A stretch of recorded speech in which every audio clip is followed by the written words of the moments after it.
hurt. Yeah, yeah. Are you good? Yes. Hello, chat. Better than good. Funny quip here. If I move Yes. over here. Do the funny quip. I try. I'm not as clever as some Why people. the hell am I getting a Fortnite ad? What the hell? Because Dwayne The Rock Johnson is in it now. Oh, do we have a thing to retweet? I'm gonna check. We do not. Connor. I was getting to that.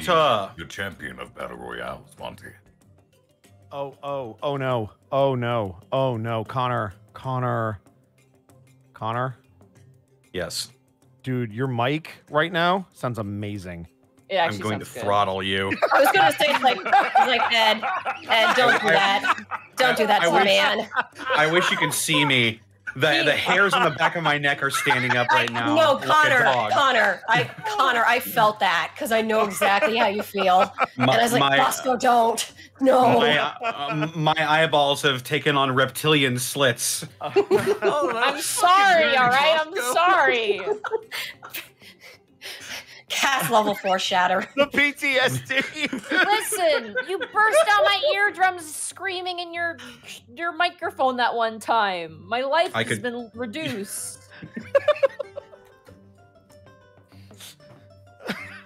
It wasn't my fucking fault, is all I'm saying. I've never so keenly known how someone is reacting physically right at a moment. I was like, I can feel his chest clenching and just this cold chill down the back of his neck. And his little banana kigu. It's garlic bread, thank you. Whatever. It's not a kigu. Whatever. It's an hoodie. Gaze upon my barren field of fucks to give, sir. That's the one thing I regret. Oh, go ahead.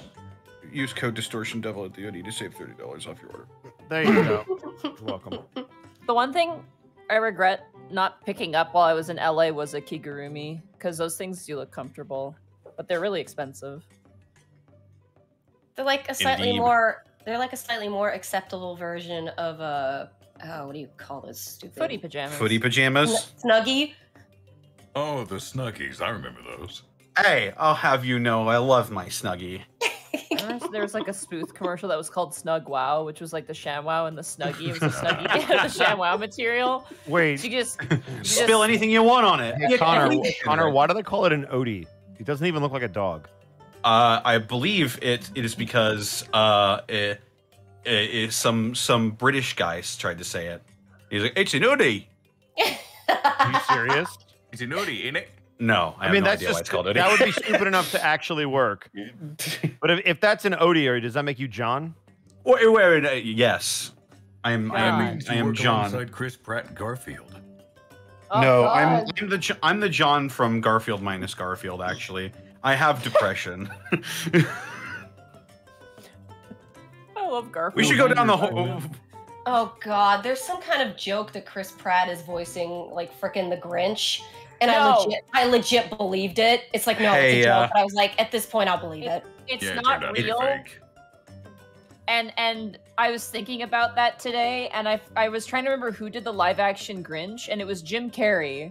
I thought it was Tim Curry, but that's not. Those aren't the same people. What? That would have been equally amazing. I would argue that would be better. And I just want to say, and this is don't fight me online, but the Jim Carrey Grinch is the most valid one because he throws a child in the dumpster and eats glass. I don't hear the sound of anyone arguing with you. Yeah, there's nobody that's going to be able to make an argument against that. That is the most Grinch character ever. Well, imagine now that we've managed to talk until 6:53, maybe someone should, I don't know, do their job. Yeah. Come on, keep it over you guys got all caught up talking about the Grinch. Don't get mad at Connor. We overwhelmed him. No, don't worry. Look, man, use that new microphone setup of yours to tell everybody all the Yes, indeed. From now on, whenever you guys are going overtime, I'll just do this. There you go. to let people know it's time to shut the fuck up. Isn't it nice having that at your fingertips without having to go through the whole process? Yes. Also, I'm not crackling anymore when I use it. Huzzah! Yeah, that's really nice. What are you using now, Connor? Go XLR or something? I am using a solid state Logic 2, which is a very nice piece of equipment. Yes, with a built-in little soundboard on it. Recommended by Mark Allen Jr. Sounds about right. But yes, I will use it to ask people to go around the horn and introduce themselves, starting with Arkelv. Hi. Go! Where can they find you and what are you up to? I said hi. Where can they find you and what are you up to? Twitch.tv/Arkelv. Final Fantasy 14 Endwalker, whenever I can actually get through the damn queue. And also on Mondays over on Twitch.tv/Colonel Cheru, I play the world's strongest martial artist, high school girl, and Satan. And that's about it. Indeed. Bosco, where can they find you and what are you up to? You can find me at twitch.tv/Edward Bosco, and you can also find me on Twitter or Instagram at EdBoscoVA. Check out Friday Night Flashbang. It's a wrestling stream that I do every Friday at 5 o'clock p.m. PST. It's kind of like D&D, but where everybody creates their own wrestler, throws it at me, and we put it into a really crappy game and let the engine dictate what we do, and then I write stories to it. You should come check it out. It's a lot of fun. Also, tomorrow, assuming everything goes well after this stream, I may or may not be playing through Halo 5 story mode with the one and only Arkelv. Never played 5, despise the premise of 5, but might still try to go through the story so I can get ready for Halo Infinite, which, yes, I will stream when it comes out on the 8th, and we will power through that story mode. Boy, do I need that game to be good. And then we can try the co-op campaign in May when it finally Yay! Because, you know, that's fun. We'll play it in December and then again in May together, because that's how you release a game. Well done, 343. Wow, that was a really good 100% speedrun of your introduction.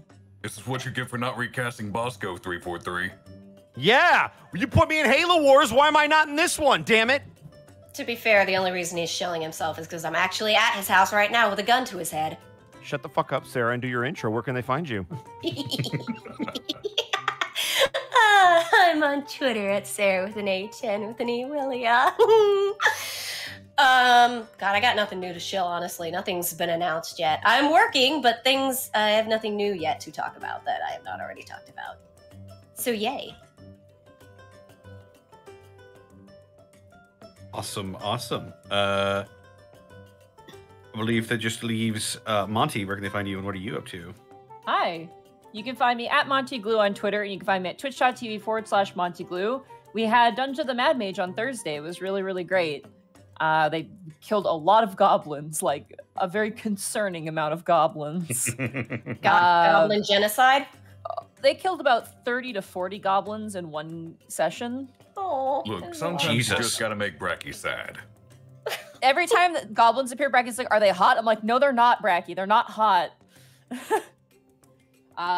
So that'll be uploaded to YouTube, but you can catch the VOD on my Twitch. But I'll be uploading that to my YouTube here probably the next couple days. And then Sunday should be more Pokemon Brilliant Diamond Nuzlocke. We beat the fighting gym and we're going to make our way to fight Crasher Wake and hopefully not die. So definitely check that out. And follow me on Twitter for random bullshit. Excellent. And they can find me on Twitter, Twitch, and YouTube.com/DistortionDevil, where I stream Tuesdays, Fridays, Saturdays, and Sundays at 8 p.m. U.S. Central Standard Time. Tomorrow, at some point, I don't quite have the time with me right now, but I'll be joining the fine people over at Roll for Damage. I'm going to be in a game DM'd by Yaro Shien, joined by some guest stars. It is a Christmas D&D game raising money for St. Jude Play Live, which helps go to the St. Jude's Children's Research Hospital. We'll be on the final time slot for the entirety of the charity. So be sure to check us out there tomorrow. It's going to be a lot of fun. My character is going to be pretty great, I think. Not to toot my own horn, but yes. Also be sure to check out Dead House Sonata. They have a playable tech demo out now. So if you want to check that out, go to deadhousesonata.com. And also check out my DM's Guild, where I'll be releasing the Warpath Barbarian sometime soon. I had something else. Oh, yes. Don't forget to check out Dead House Sonata. I already did that one. Also, I did a partnered stream with the Hoodie yesterday. If you want a very large, very warm, very cozy and snuggly wearable blanket, sort of in the vein of a Snuggie, but it's like an actual piece of clothing rather than something you drape over your front. So a Kigu. Not quite. It's like a big oversized hoodie, but it's not a hoodie. It's an hoodie. So it's a Kigu without the cool head. Yes, I stole their H2. And I'll come for yours. What the hell? Oh! You're too late. No! What? Oh, darn! Oh, God, my H's! Yes. Hurt him, Connor. Hurt him good. And I'll only give them back if you use the code Distortion Devil to save $30 on your order at thehoodie.com. And with that, I'd like to thank our sponsor, not just mine, but Oh, I need to grab them. yes, you need to grab your Die Hard dice. I might shift these out actually, but enjoy this ASMR. My ass has been MR'd. You can, yeah, no, we're good, Monty. You don't have to. All right. Still, all right. There it goes. My meridian response has been audio stimulated. Yes. Be sure to go to dieharddice.com to pick up some gifts for the tabletop lover in your life, as now, through December 20th, if you use the code Unexpectable ! You can save 15% on your order at dieharddice.com. With that, it's time to read some. Order now, because don't forget about shipping. Yes, it's time to read some businesses. Distortion Devil, thank you for the 19 months. Thanks to probably not a mayor for my Connor. gift sub. Yes. Arcall, thank you for the 15 months of resubbing. Imagine Werewolf how in sad it would be if we just read off our own names and then we started the game. It's just like, And that's it. and let's play the game. Thanks, me. Pat myself on the back. Thanks, Arkov. And anyway, that's our show. Werewolf into Speedo, thank you for the 20 months. I've spent 20 months now going down this unexpectedly long rabbit hole. I blame Bosco. What? Indeed. Makes sense. Good choice. Too many fandoms. Thank you for the 19 months. Sloth0130, thank you for the 100 bits. Sergeant Tucker, thank you for the 17 months. 2 clowns are eating a cannibal, and one says to the other, are we doing this right? Paladin Bubbles, thank you for the 19 months of Prime. Nom Nom Goblin, thank you for the 18 months at Tier 2. Kinda disappeared for a bit there, but hell yeah, Prince Division just finished the latest episode. Ooh. And Dark Cooley, thank you for the 9 months. Thanks to Probably Not a Mayor for my gift sub. Yeah. Viridian Winter, thank you for the... Sorry, go ahead. No, it's not important. Thank you for the 100 bits. Prince Division here to save me from my slow-ass day at work.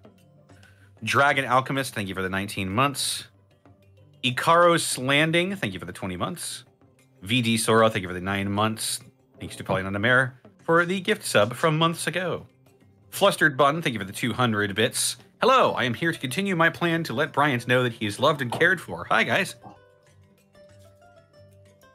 Destroyer777, thank you for the 100 bits. There is no message. There is no bits. There is only chaos. Happy chaos. Oliver Bingo, thank you for the 100 bits. Hey, guys, looking forward to finishing my last night at work with my favorite officers. Also, Tim Curry Grinch.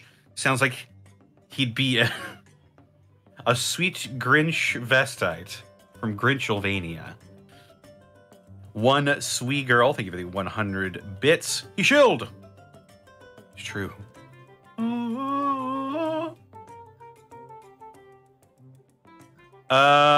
Sergeant Tucker, thank you for the 100 bits. A gnome psychic broke out of jail, and the call went out saying that a small medium was at large. Mr. Insecure, thank you for the 250 bits. Bits for the Bit God. Dragon God 20, thank you for the 400 bits. Welsh93, thank you for the 20 months. Hey, all, just wanted to say you do an amazing job, including you, Bosco. It's lies in the slander. Indeed. Quiet Riot, thank you for the 10 bits. Print Equation, thank you for the 17 months. Dragon God 20, thank you for the 5,000 bits. You may have killed a bunch of goblins, but at least you didn't kill Santa and his entire workshop. P.S. We were tricked. Sounds like it.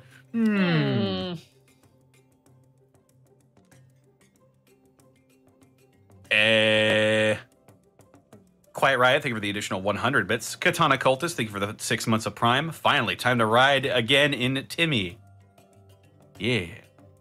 Wolf Queen Gee, thank you for the 100 bits. Hello all, I'm new to this channel. I've enjoyed myself so far, and I'd like to say Sarah is my favorite voice actor. In fact, she plays my favorite anime character, Sayaka Miki, so I was really happy to hear her here.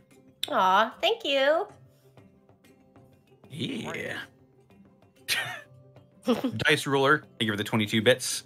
I got to know, Monty, where the Giants at? That is a very interesting question, isn't it? Anyway, bye. Venmaru Karos Corwin, thank you for the 7 months. Salutations, Prince Division. I am 1 week away from DMing my first ever campaign with my brand new players. Good luck and don't die. I didn't hear greetings with that salutations. Oh. And finally, Blue Kios 445, thank you for the 10,000 bits. My goodness gracious sakes alive. Thank you so much. And Travis A. Carey, thank you for the 100 bits. I took Sarah's advice from the last show and I watched the Stone Ocean dub, Kira, and the rest of the crew did amazing. Great choice. Indeed. Yay.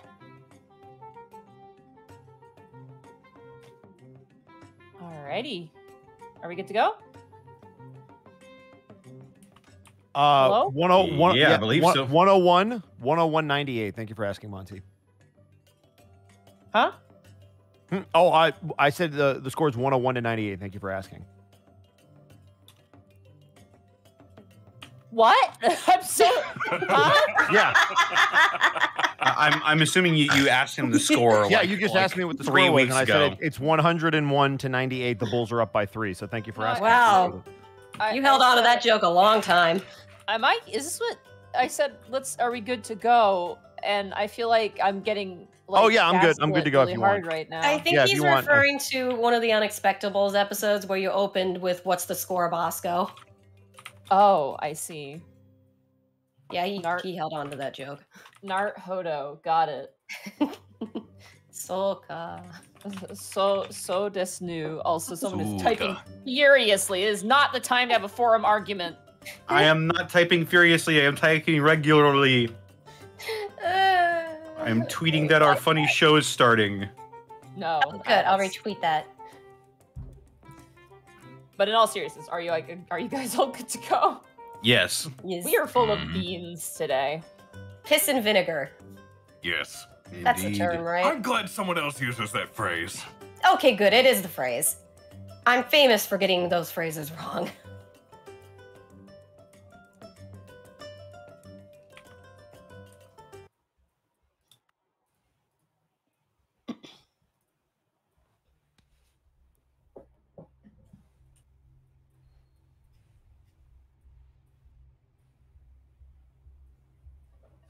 Alrighty. When last we left our officers, you guys had managed to take on a side task to revive your good companion, Vero Tanis, the wood elf monk. After reuniting with Tanis and eventually making your way back to the precinct, you guys met with your captain, Captain Roche, and through a small conversation learned that your key witnesses to your case were transferred elsewhere by order of your precinct. Roche quickly confesses that this means that there's probably a rat in this police station.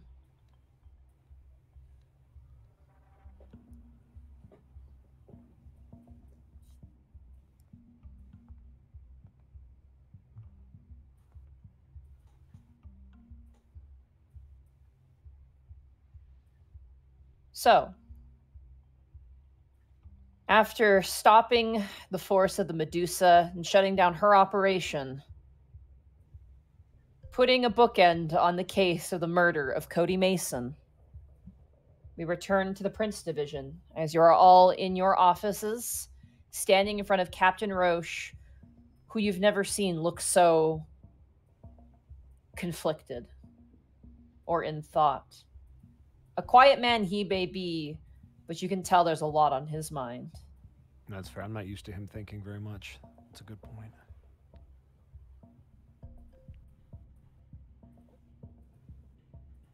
So, Captain Roche kind of reaches over and takes a big drink of his coffee and kind of sets the glass down.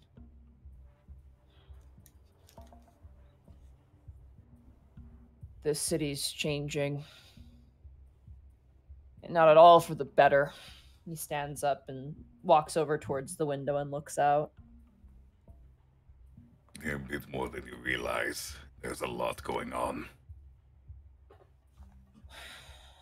It's not just changing. Somebody wants to do a whole 180, it seems like. The tower is recruiting an army from everywhere.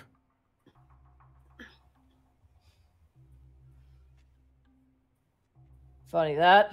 The Central District Police Station hasn't been quite informative of such movements. And that particular could seem quite bad, given the fact that that's where every single district connects. They may be the ones who are compromised. I think both is. You see him kind of look around side to side. Just sort of like, are we being listened to? And then kind of turns back to you guys. Is there somewhere more private we can discuss matters? Because if this place is compromised, it is not great. Oh, yes? Captain Kell, maybe if I... Could I have 10 minutes? I'm gonna throw up detect magic just to see. The captain gives you a nod. All right, I will do that with 10 minutes, please. Okay. You do so. Besides the technology, which is normal, you do detect any magic out of the ordinary. No, I'm not getting anything. That doesn't rule out... Well, actually, that, Monty, since it's all electronics, if it was like a legit physical recording device, like a regular one, I would sense that too, because you said electronics do give off some kind of magic. Yeah, they're more ambient. You would probably be looking for like a divination, natured magical energy, which you don't detect. So there wouldn't be any of those here either, because I would sense that. No. Unless someone amongst you has something that gives off divination for any reason, magical item-wise, which I can't remember. We don't have magical items, except Brian. Well, you had like the Misty Step thing, and you had the glaive as well. And Brian's jacket, which scares off ghosts. Yes, you have the anti-ghost jacket. Those things don't give off divination. So yeah, there's nothing here that gives off divination. That would be, a wiretap or some sort of microphone or anything like that. I'm not getting anything in here, sir, though. Maybe to be safe, I wouldn't mind relocating somewhere else. Any suggestions? We're already aware of who we are, so we cannot go to any of our domiciles.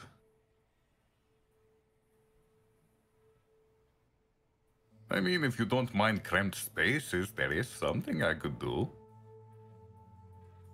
Captain Roche kind of cocks his head.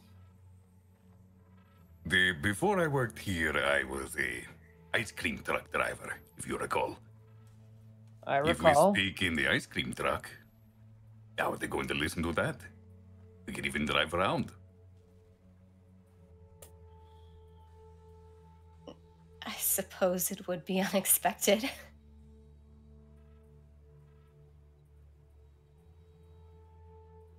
He looks at the rest of you.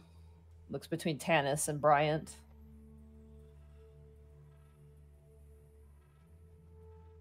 I'm fine with that, I guess. Brian just kind of shrugs. All right.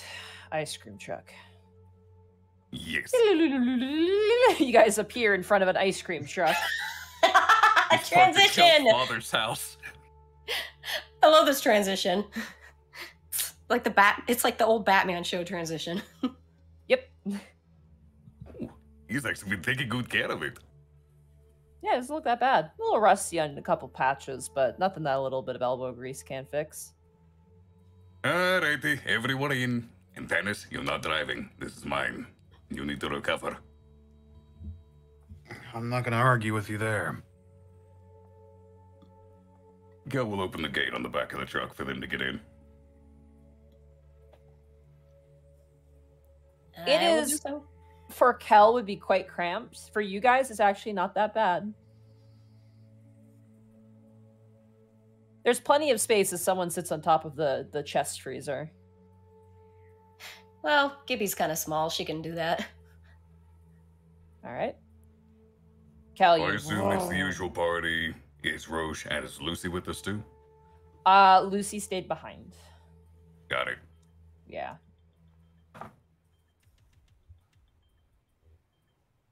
Yeah, we'll take off driving then.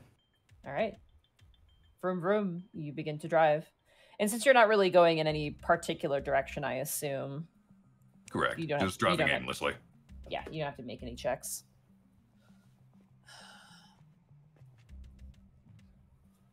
You mentioned recruitment. Can you give me more details on that? There is supposedly a group of drow being led by some weird demon thingy that we collapsed the tunnel on. When you say demon thingy, you can see Roche kind of go like, "Oh, son of a bitch!" Like just like, oh, kind of cringe at that a bit. But he. Oh yeah, continues to I listen. rolled on that. It was a you cool, sir. You a Yaklol? Yeah, looked like a big snot-covered tree. Right. Great. The were-rats we spoke with said they were recruiting from the Catrail and many other places.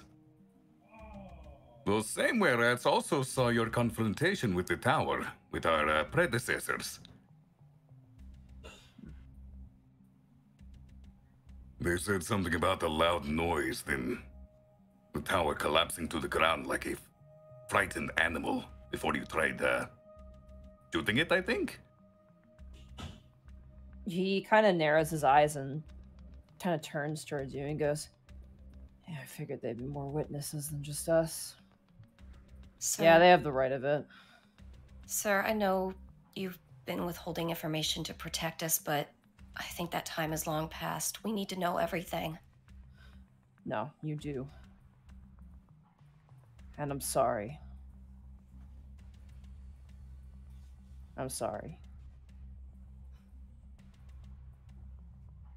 To be honest with you, I had hoped that after what happened, there wouldn't be a Prince Division anymore. I thought the whole thing would dissolve itself. How do you mean?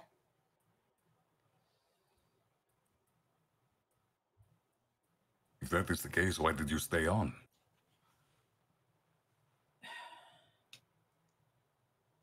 Without you, there would be no us. There would be no Lucy. Hope, I guess. It's dumb, but when I first saw you, I thought you were all dumb idiots. I thought you wouldn't stand a chance. I thought maybe I'd just keep you stapled to your desks. But you had a willingness in you. You went above and beyond. And you reminded me of why we have the Prince Division. Every single person you've helped stays with you. You feel it, don't you? Yes, I still remember little Samuel. That is when I became Rex.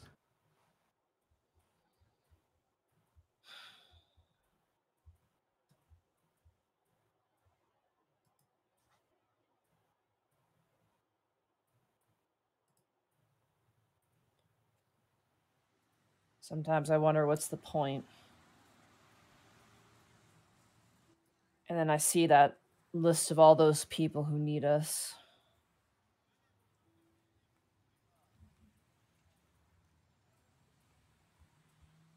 So, what happened exactly in that fight with the tower? We'd received a call. You can see the corner of his mouth kind of twitch and the eyes kind of dart towards the ground a bit. You can see the grit of his teeth a little bit. Leans back, kind of clanging in the metal as you take a turn, Kel, around a corner. We had received a call from one of the people in the register. A woman by the name of Margot.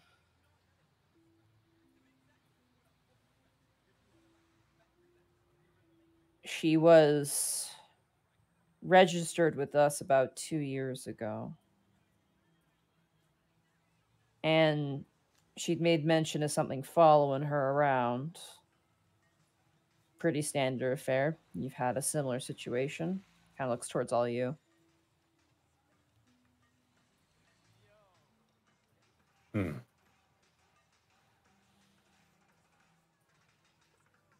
We were sent to investigate.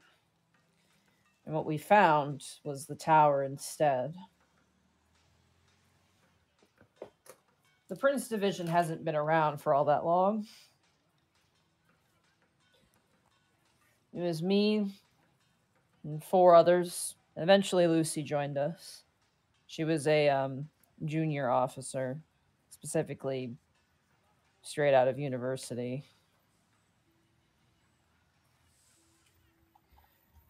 What we thought was just, a regular security detail turned out to be a more complicated matter very quickly. You can see his eyes glaze down to the floor and his hands. You can see also the white of his knuckles a bit as he curls his hands. Dragons, you understand why. Demons and devils, you understand why. But that thing, that monster, we didn't understand.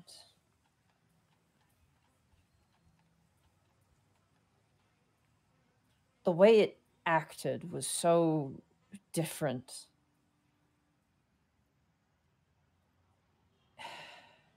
I'm sorry. Drooling.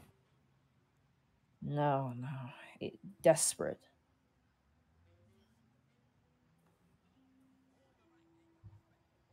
Sir, was Margot before or after Molly?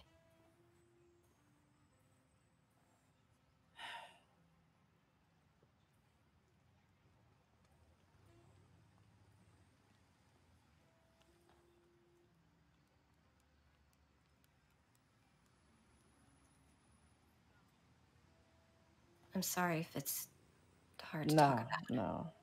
Margot called us. Molly.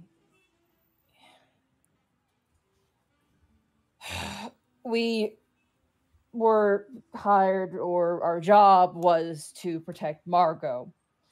In doing so, we failed to protect Molly. And in all of it, Molly is gone. She's not dead, but we haven't seen her for a few years now. How do you know she's not dead? I don't. Sir, From have what to I ask. know, Sorry, go ahead. from what I know, from people who've known the tower before, they don't kill them. They keep them. They use them as a feeding thing. I don't know how it works. And the details of that are probably intentionally withheld from such a creature. Sir, I have to ask, who was Molly exactly? How did she get mixed up with this, and what was her connection to Margot and all that? Margot was a registered individual. She came down with Prince at the age of 5, similar to the young boy who you helped out. She was one of the first, I guess. One of And the first princesses? the first in the registry. The first is part of the program, the protection program that we have. Molly wasn't in the protection program. She was a bystander. We had no idea. It's stupid, but our attention was so much on one person, we failed to neglect another, or we did neglect another who was there. It felt impossible. You said It's it seemed desperate. In what way?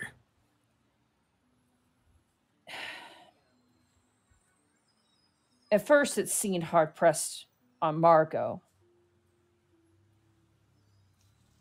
I can't remember exactly what it said, but something about longevity. A good investment. Didn't make too much sense to me. Maybe It something seemed to do with the power of her princess condition. that was what my theory was. But when we proved to be a bit too much, and when you watch as he shoulders off his crossbow and kind of looks down at it, he goes, I shot him. The entire time we were fighting him, we couldn't do shit to him. And I watched as Colton, Pendle, Samray, and Ridge got torn to pieces in front of me. And then I shot the bastard. And for the first time, it hurt him. But that's when he turned. And that's when he took that girl away, Molly. Oh. The werehats mentioned a loud sound, though. Yeah. Crossbow is not very loud. There was. It was like a crack of lightning all at once. You don't know what it was? He shakes his head. Not a clue.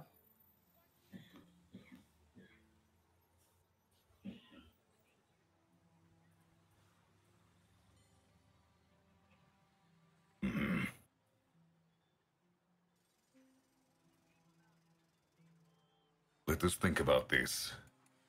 You said it mentioned longevity, a good investment.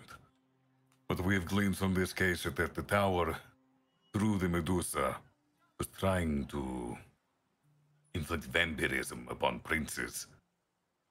That's ridiculous. I would just kill them. That is the nature of the experiments we found, though. But imagine if it worked, and the tower had an immortal prince or princess.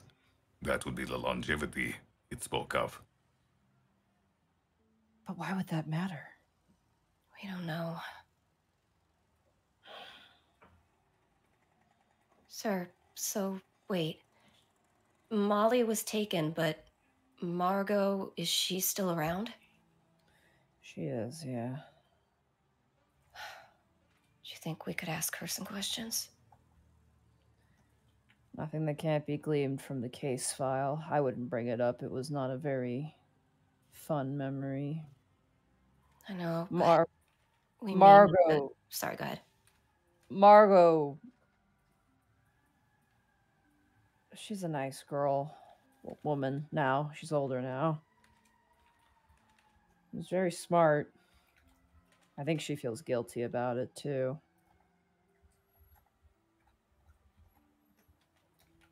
I don't necessarily want to do it, but if there's any other information she might know that we don't, we might need to. I don't think we can afford not to look at every single angle at this point.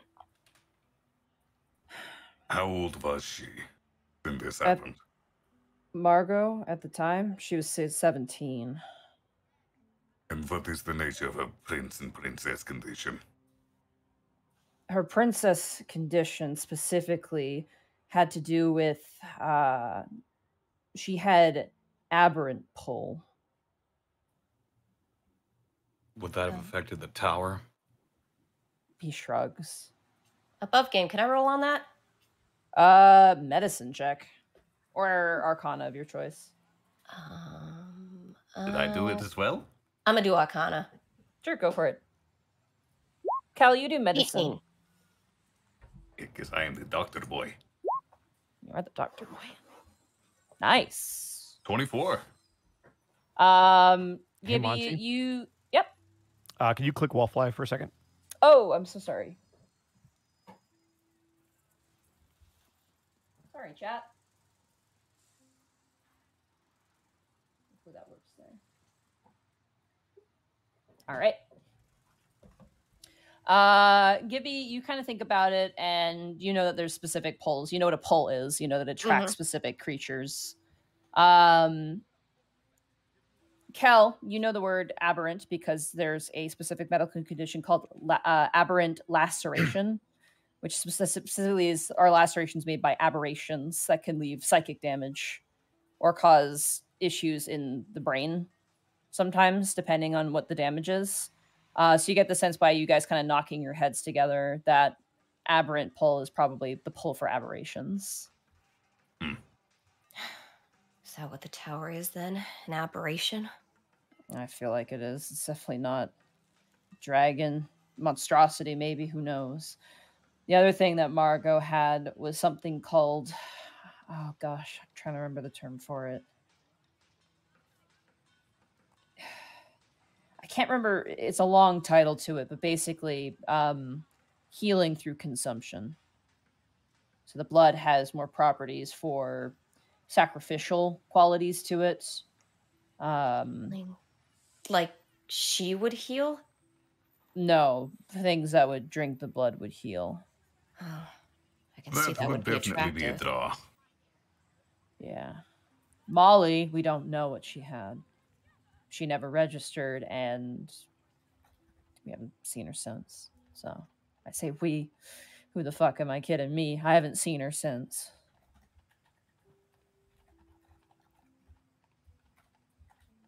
So, sorry, I'm just writing my notes. So, Molly was just there? She was not connected to Margot at all? We were driving through the Devil Demon wards. We were trying to lure him away from a main city. We had Margot in the van with us. And we got there.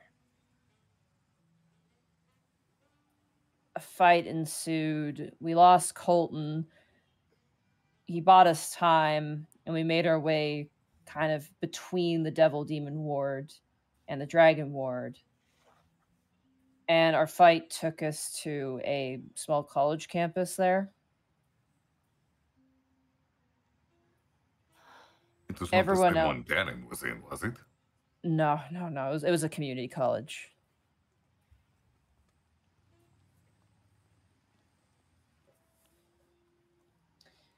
I don't even know if it exists anymore. The fighting continued there. We lost Pendle. Then we lost Ridge. And then Samurai was last. At that point, Margot had enough time to kind of get away. It was kind of our desperate hour. We were just trying to slow him down, trying to let her get away somewhere safe. And then there was that cracking noise. And then I took my shot. And then, I mean, there were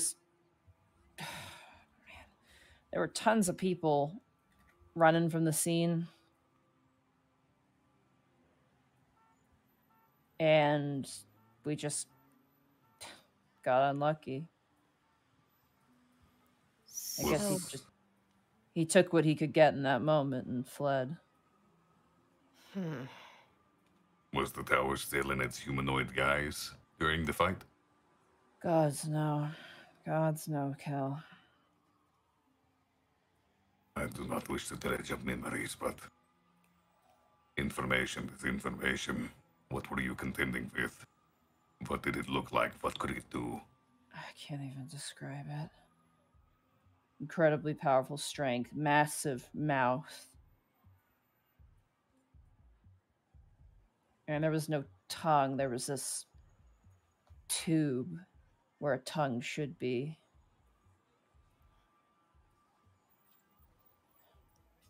Anything I can roll on that? Whatever you think you want to roll. I'll try Arcana. I have a feeling even if I get a nat 20, you're not going to give me much. But I'll try it anyway. 8. Not a clue. A giant mouth and a tube where a tongue should be makes me think of the Morbles from Final Fantasy. So, did it just swallow her whole? Is that how No. it captured her? No, it was slightly above human size. It just grabbed her and just off it went. Did it have arms, hands? Yeah. 2 arms, feet. Was it And it filled had with weapons? No, it didn't need to. It did enough with its bare hands. What about eyes? The eyes were strange. 3 pupils instead of 1 where the eyes are. That Gibby sort of puts a hand to her head, thinking, I don't know, that it just seems a heck of a coincidence that at that moment it managed to find a princess and take it right when it needed it the most. I mean, I understand coincidences can happen, but Maybe it I has know. some sort of innate sense for princes and princesses. I mean, if you think about it, it pulls, and every dragon can tell a prince or princess immediately. not If the that. tower feeds on them, why wouldn't it? No, not that. The fact that there was one there just happened to be there. I mean, we're not that common. I mean, again, there's a chance that sure, there's one there going to college, Taryn was. And again, one that was powerful enough that he was willing to forego Margot to take her. I don't think she was powerful enough. I think it was just what you could get. Because Margot had gotten away at that point, if you recall. But, I mean, if he was hurt enough that he had to take what he could get, why not just use that one to strengthen up and then toss her and go back for Margot again? Something That's- about Molly, I think, is more than we know. I agree. And we never got any information on her. Let us think this through. The tower is something that dragons can innately sense. It is like a stench to them. Revolting with the way Kostemire reacted.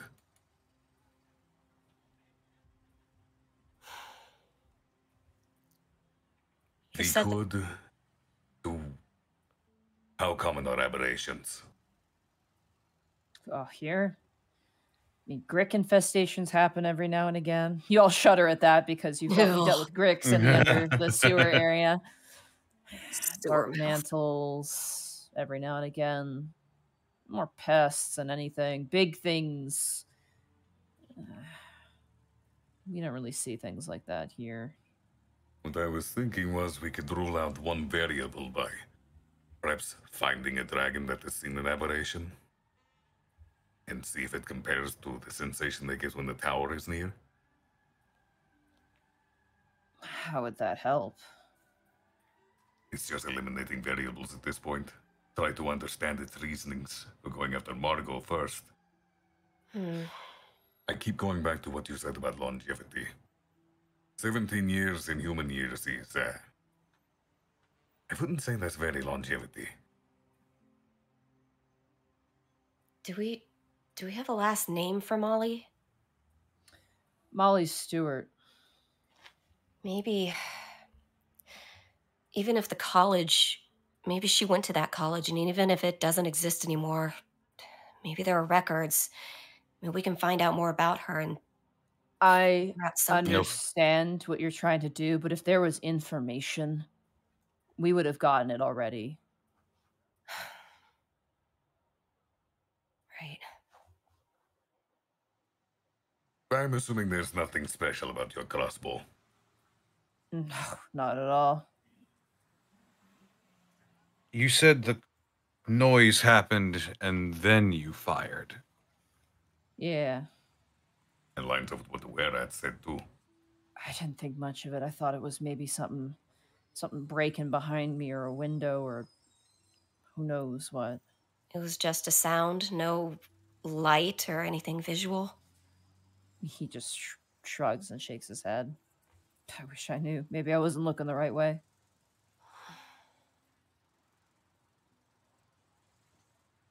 I don't think your crossbow had anything to do with it. I don't think so either. How did it react exactly when that sound happened? It's a bit focused aiming my shot to read its facial expressions. It didn't move. I don't know. The were-rats mentioned he crumpled to the ground, cowering like an animal. After I shot him, he certainly didn't take kindly to that. Certainly, he would be powerful enough to kill you as well. So why Yes. then? Tannis, sometimes I wish she did. I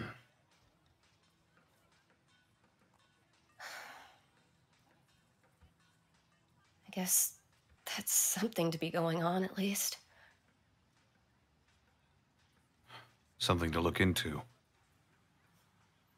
Where do we start, though? I wonder if when the tower takes something, it tethers its being to it. And perhaps whenever that thing dies, it makes it vulnerable again.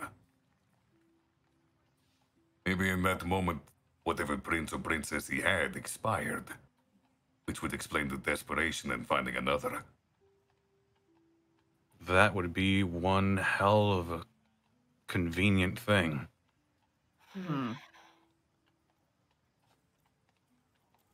Maybe it Because wasn't a it's going to coincidence. sound stupid. It's No. going to sound stupid, but I'm thinking like, it is called the tower, you heard a shattering sound, loud noise. What if like when the prince or the princess dies, it's like breaking a window? So there's a vulnerability in the fortress tower, so you can finally open it? No, Kel, that's not a bad This- idea. This loud sound, you guys know more about it than I do. What did you say it sounded like again? The were-rats said it was, how did they describe it? Like a loud bang? Like an explosion? Yeah, like a loud crack, they said. Like it was almost like a really big firecracker, I think would be apt with what they were probably trying to describe. Or a gunshot?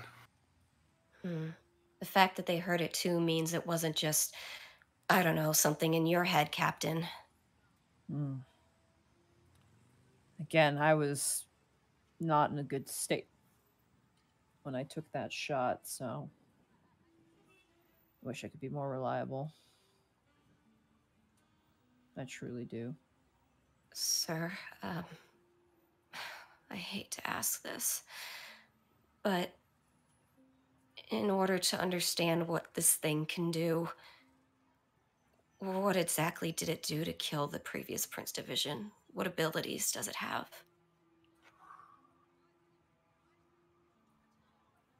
Okay. All right. Sorry, Move. sir. He kind of shoos you off the freezer for a second. He wants to sit. No, he opens up the chest freezer and pulls out like a little chocolate fudgicle. To be fair, that might be like years old because Kel hasn't used this truck in ages. Oh, Kel hasn't been part of the Prince Division for a year yet. And ice cream holds pretty damn well. Okay, that ice cream might be like a year old. Yeah, he eats some of it. We didn't see how Colton died. Pendle. It was. What?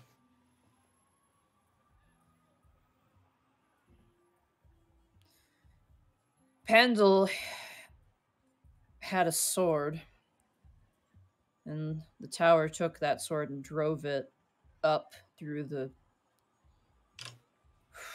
bottom of the ribs. Jesus. Ridge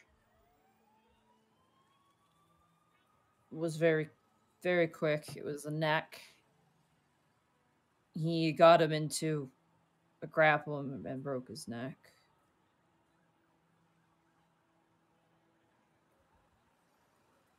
And Samurai was like Lucy, quick and up close, used daggers and things like that.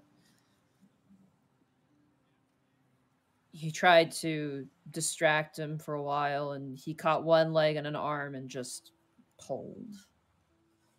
And that was it for him. Gibby just has this look on her face like, Jesus Christ. The first one. You said you did not see how he died, but... Was the body gone? No, the body was there. He had a bite wound kind of over the lip past the back of the head. And there was this massive hole in the side of the, kind of near the base of the neck. That would be the tube. Like a mosquito. Yeah. Oh, I guess that sounds like it likes to do a lot of physical attacks. Doesn't It is even just enter raw into its strength. magic. But I It bet also had a doesn't way have- of no. making your head kind of not yours. Like mind control? Yeah. Oh, my brain swims. My memory isn't muddled because I want to forget. It's because I don't think all of my head was there.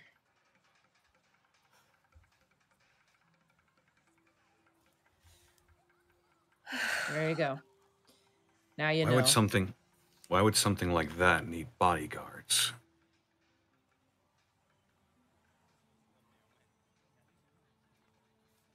To be fair, Unless it is vulnerable right now. but it still has a princess if we're going with that theory. Maybe Unless- the bodyguards aren't for him. Oh, or maybe Molly is dead, unfortunately. Or maybe they're not bodyguards. Yeah, to be fair, Tanis, what does a monster like that need an army for? They may not be bodyguards, enforcers, more like, considering what happened with the Medusa. Eyes and ears everywhere, so it knows what's happening. I do not believe the upcoming meeting is going to go without event. The upcoming meeting is going to give us the information that we need. I only know about the tower recently, but the dragons seem to know about it longer. If we can compare its behavior in the past to its behavior now, it could tell us something. What guarantee God. do we have that one of the dragons, if not more, could be working with the tower? That's what we're going to find out now, isn't it? Was it not said And- that one of the dragons is in power now because of the tower in the past? In the past, yeah. Then what's to say they wouldn't work with it again to maintain their power? Because they're already in power. Yes, but draconic espionage is very much a thing, and usurpers are everywhere. Especially with the tower having its fingers in many, many pies. I And think in fact, he's got a I white think- dragon with him. I think any dragon who has taken the throne and did so by using another person would probably want to remove that person so that other individuals don't do the exact trick that they did. If I were a dragon anyway. I Sir. would still be ready for a fight. Yeah. Well, Kel, take us back to where you parked this tin can. One In more terms question, of the meeting, sir. One more question. Mm-hmm. Before, when you previously fought with him, did you see him in his human form? No. I wondered if he looked the same back then than he does now, or if he changes it. Kine is what he called itself. Yeah, he changes.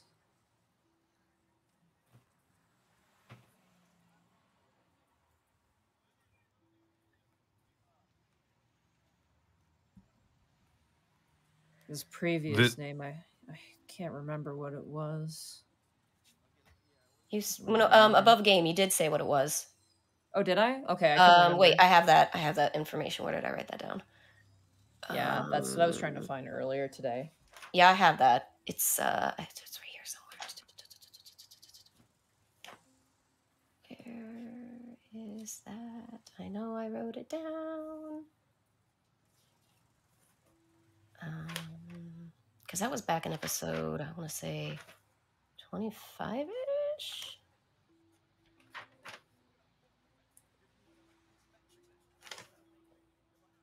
Dang it, I know I wrote this down. I'm gonna have to search. Yeah, I remember you mentioned it when we told Roche Yeah, the first time that we encountered the tower. That's why he's like, I don't remember what it was.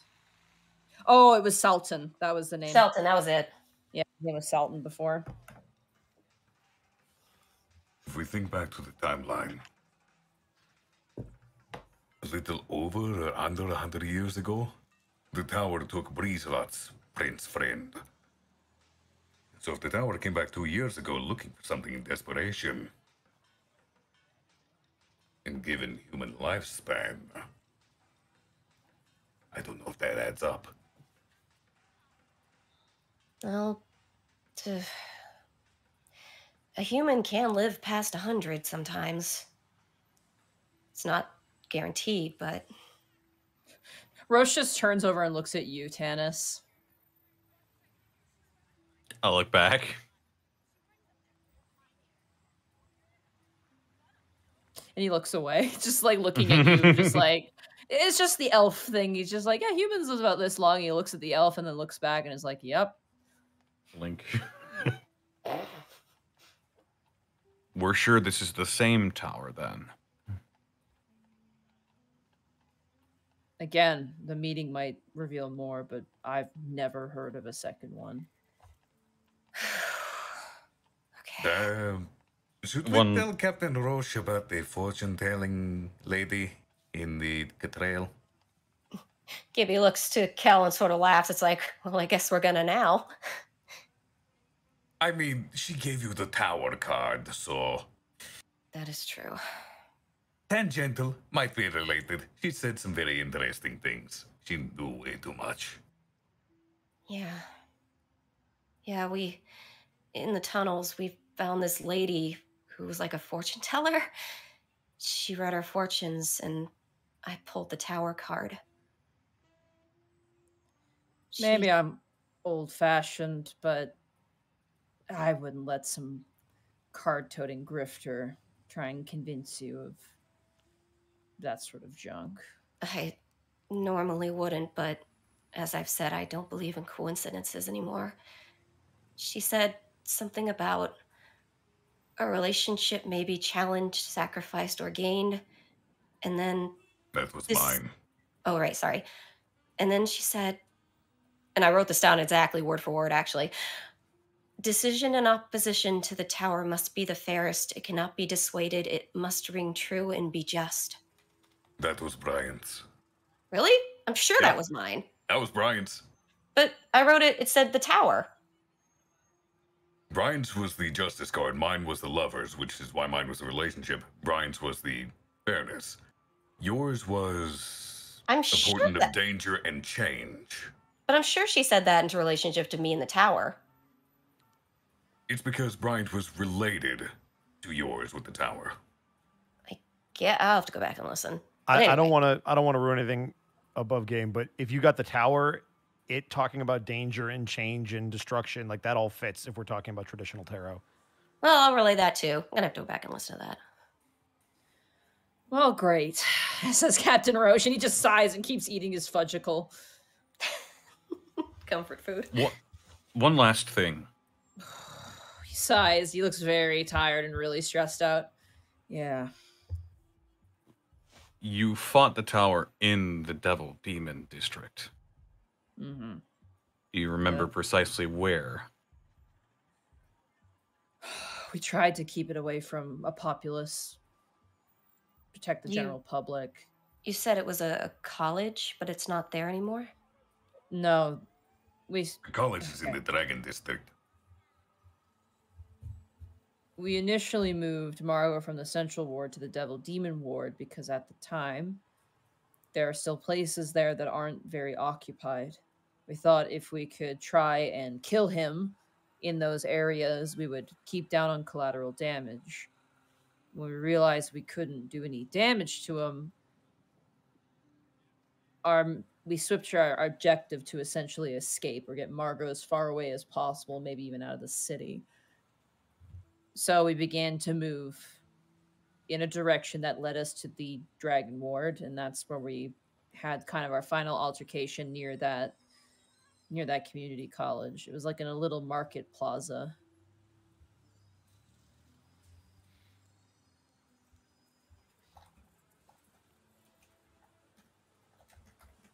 So the initial pursuit started in the Central Ward. It reached a head in the Demon Devil Ward and basically became an escape mission and buying time in the Dragon Ward. Right on the cusp of it, though. Do you remember where that plaza was? Exactly. He gives you the address. And he goes, there's nothing there for you. I don't want to discourage you, but if there was information there, it's been collected.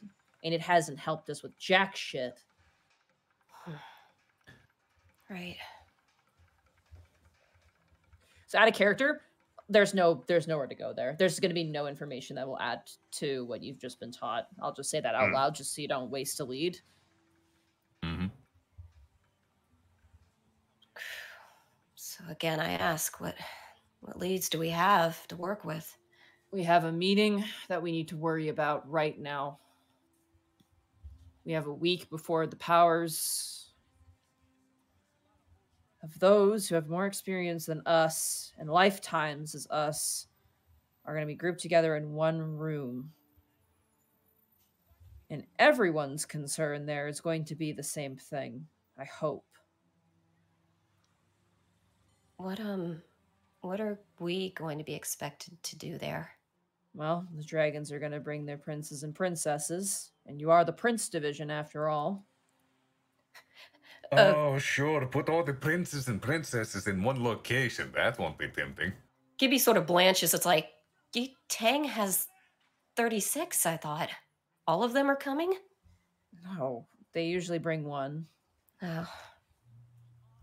If you recall, Acidback had his secretary. Right.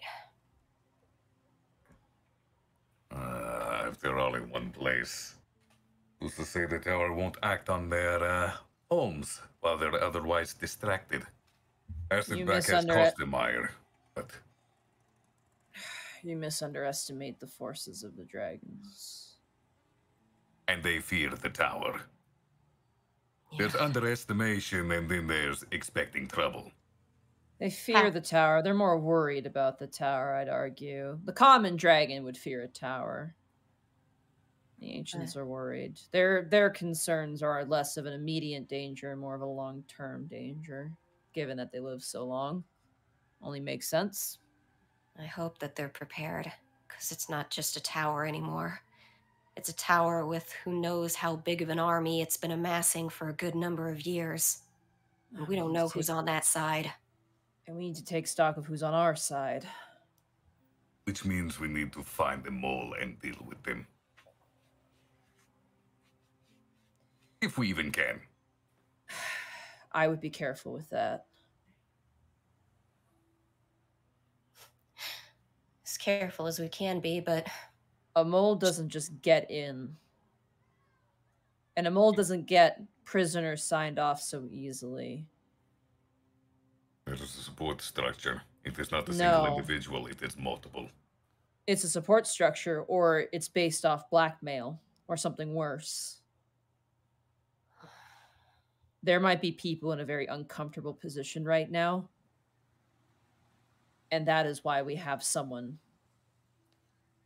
in our ranks who might have the walk of the place. Can you So, think of anyone? I can think of several. But leave that to me and Lucy.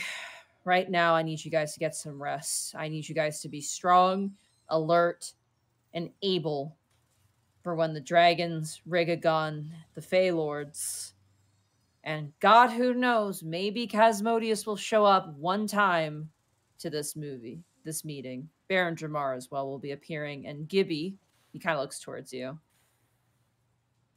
I know, sir. Durzap already talked to me about it. He gives you a nod. Good. Though I do want to ask, and I don't want to. She looks to Bryant and looks back. I don't want to assume anything, but Casmodius showing up. Is Bryant okay? Honestly, I will eat my crossbow if he shows up.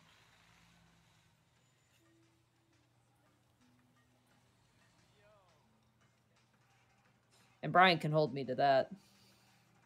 Now, is your crossbow wood or is it metal? Because if it's wood, we can make it like a popsicle. It is metal. Oh, And that doesn't work well with ice cream. as well as oh god, out of character. It's the it's a material. I can't remember. It's really hard. Titanium? Vibranium. No, that's not real. Is it titanium? No, not Unobtainium. titanium. It's oh Connor, remember the weird Japanese knife guy? He made like it was like a black knife. It was made out of- Damascus? not Damascus. Adamantium. No. Onyx? Carbon fibers? I think it was carbon fiber. Yeah, it's made of Oh carbon yeah, fiber. carbon fiber sheet. Yeah. Yeah, Yeah, that's not metal. That's just carbon. No. Yeah, That shit's hard though. it is. Yeah, it's a carbon fiber and metal crossbow. It's a very nice crossbow, but it's not magical, and there's nothing else special about it. The make is just very durable. Yeah, nothing about the cross bolts or anything. The bolts No. or anything. Bolts are super standard. Yeah. Okay. All right. Guess that's it for now. The ice cream truck stops. I think it goes without saying. Don't reveal any of this information to anyone. That is very certain. He kind of nods. I ate one of your fudgicles. I'm sorry. Oh no, it's fine. It's still good. Should hold for at least another year. I need a little bit freezer burn though, but my father takes good care of the van. He opens up the door.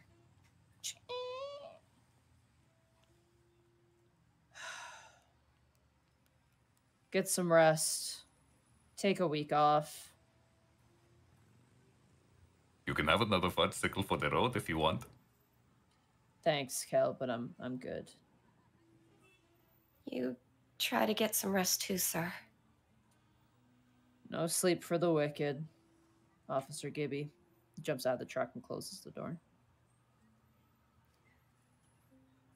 Crud.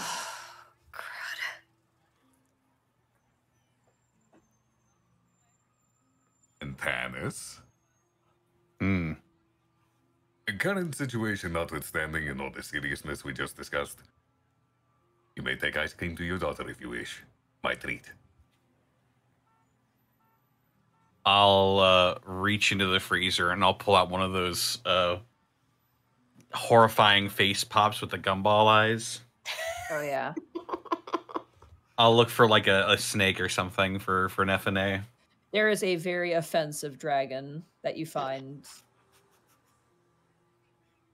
The gumball eyes are like out of position. It looks like to be like it's like a yellow dragon. You're not sure if it's supposed to be like a brass or a bronze or a copper dragon. You've not a clue, but the eyes are different.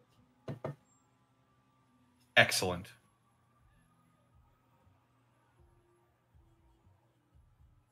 Appreciate that. Yes. Brian, Gibby, you may also take ice cream. I'm good, Kel, but thanks.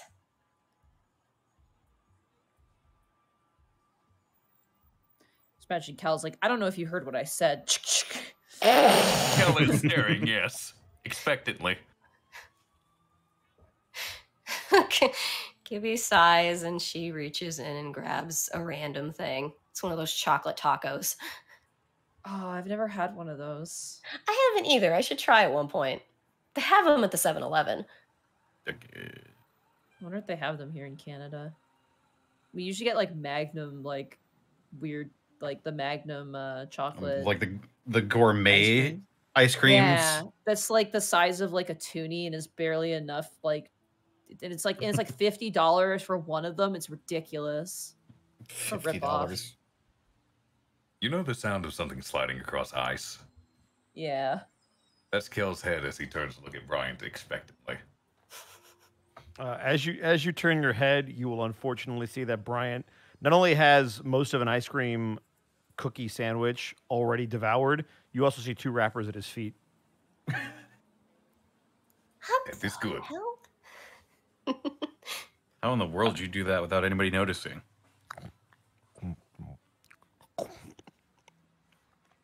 I will have to restock. I see. I'm sorry. I'm just thinking of the vine where it's like, officer, this is a crime scene. He's like grabbing the ice cream from the freezer. What is this, the murder weapon? Get off my dick!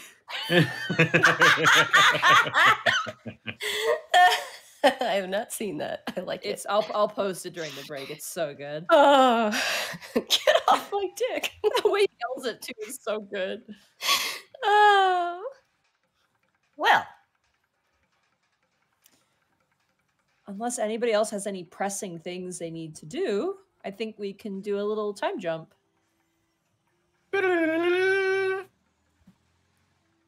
One Also- Final Fantasy Q later. Yeah, right. Tanis, by the time you deliver the ice cream to your daughter, it is half melted and a horrible, horrible mess. You Damn give it to it. her. She's like, "Thanks for the ice cream, Dad, and the soup." You see, that would You're actually make welcome. sense because when Kel holds ice cream, it stays cold because White Dragonborn. Mm-hmm. So he wouldn't even think about it melting. Alrighty. Let's see. So all this stuff is going to take place over the course of the week. Are you guys all okay with that? Yes. Mhm. Yeah. That's unacceptable. That's not the backstory that we agreed upon. Well, thanks for coming to the stream, everybody. It's now over, and we hope you Wait, you have have a backstory? a good day. Ooh! That was more of a dig at myself because I don't have anything for Kel. No, it's okay, Arkov. I'm the Gaijin Goomba of this campaign. Ooh. You say that, but I tend to do it too. I'm scratching my back. I'm gonna roll a d4, and that will determine what thingy we'll do first. And if it's something long, then we'll go on break early. Oh boy. Why don't you just start with a short thing then? Gibby and I almost said Remy. That would have been very bad. Very, very interesting crossover. I would have. I'm in it. Let's go. Hello, hello. I'm here on Saturdays. Gibby and Bryant. Bryant, do you want to do the thing with your little friend? With Gibby in tow? Only if she says hello to my little friend. I don't. Who is your little friend? Is it your pet or is it somebody else? Let's find out, shall we? Okay, adventure. Monty, the middle one, correct? You clarified. This one. I thought it. Yeah, that and with Yep. Gibby, it seemed so. Correct. Yeah. Do you also want Kel to tag along, since that would also make sense? Sure. Yeah, you could Cool. have Kel Tagalog. Fuck Tanis. We saved him, but we don't want to hang We out did with it. We him. did multiple episodes without him. He's clearly not an integral part of the team. So let's do it. You Yeah. saved me, but I might as well still be a statue. It's true. You spending time? You have time to catch up. Go with be your a kid. better dad so we can pass our drive checks. Anyway. Spend the my time you daughter. can with Nefene now, Because Mama Rugigi's coming for you. I just Oh, imagine. I want to like, imagine. Oh, go ahead. I like to imagine like Brian, like it's like we're down a man, bang, bang, bang, like shooting out like crossbow bolts, and Gibby's like we'll never make it, and then Kel's like where's Tannis, and it's just Tannis skipping through a field of flowers with his daughter. Like I love field trips. This is great. No, he's just surveying the wreckage of the fire-beaten building we're fighting in, and he just has his sunglasses and a whiskey, and just going, "They must be fine." I imagine. Mason. I imagine the reason he's not with us is because Mama Regigi has him tied down to a chair in the basement and is giving him long-ass lectures on how to be a better father with PowerPoints. She's got a bomb collar strapped to me, and if I go into the precinct, it'll detonate. Today you make cookies with your daughter. Yes, ma'am. We're going to do familiar bonding exercises. Oh, God. Oh no. It helps with cognitive development of child. Very important. The fuck? Do role play next. Be your mother. I know other orc, also single. Like, What's that lady's name? Dura? oh yeah, Oh, Dura. yeah, Dura. Dura, I think has a boyfriend though. I'm pretty certain. This is like he smells don't like know. flowers. Yeah, and it's me. Shit, Tannis. Oh, anyway. Okay. All right. So, Brian, you collect Kel and you collect Gibby. Yeah. Just imagine he's carrying me out of my building. I'm just like, where are we going? Don't worry about it. Wait, Shut no, up and I walk. do worry about No, it. How did shut you up get and into walk. my Shut how up did and you get walk. into my apartment? You Don't don't have worry a key? about it. I don't need a key. I have plot devices. Let's go. Well, now I He just have phases through the questions. wall like a ghost. He turns no clipping. Warm. I'm happy to be included. Well, Cal, you know exactly where the fuck we're going. All right, Brian, lead the way. All right. We're going to head back towards the area around my apartment because that's where I think might be a good place to start. All right. Very quickly, you find what you are looking for as the sound of rustling papers jingles in the wind.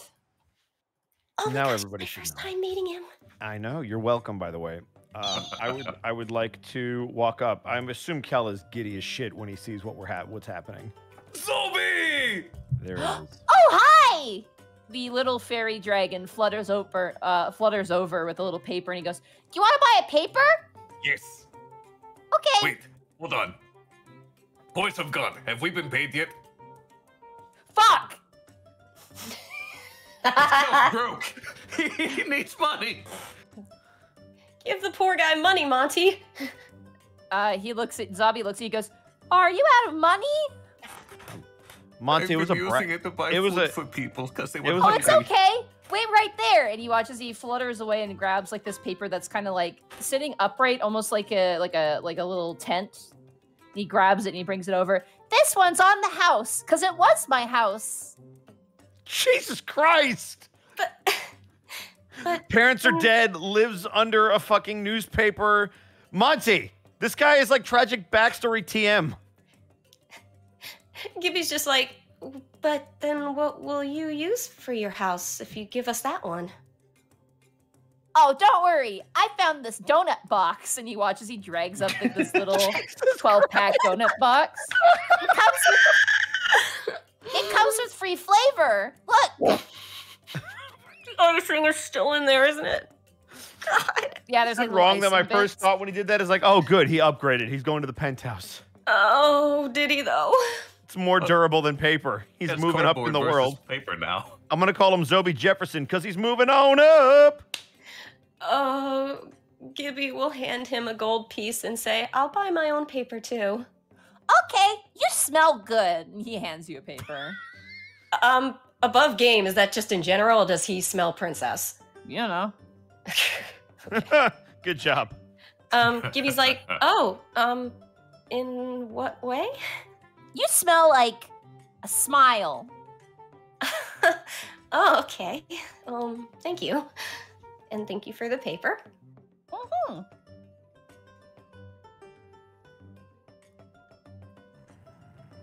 He looks towards you, Bryant. Do you want to buy a paper?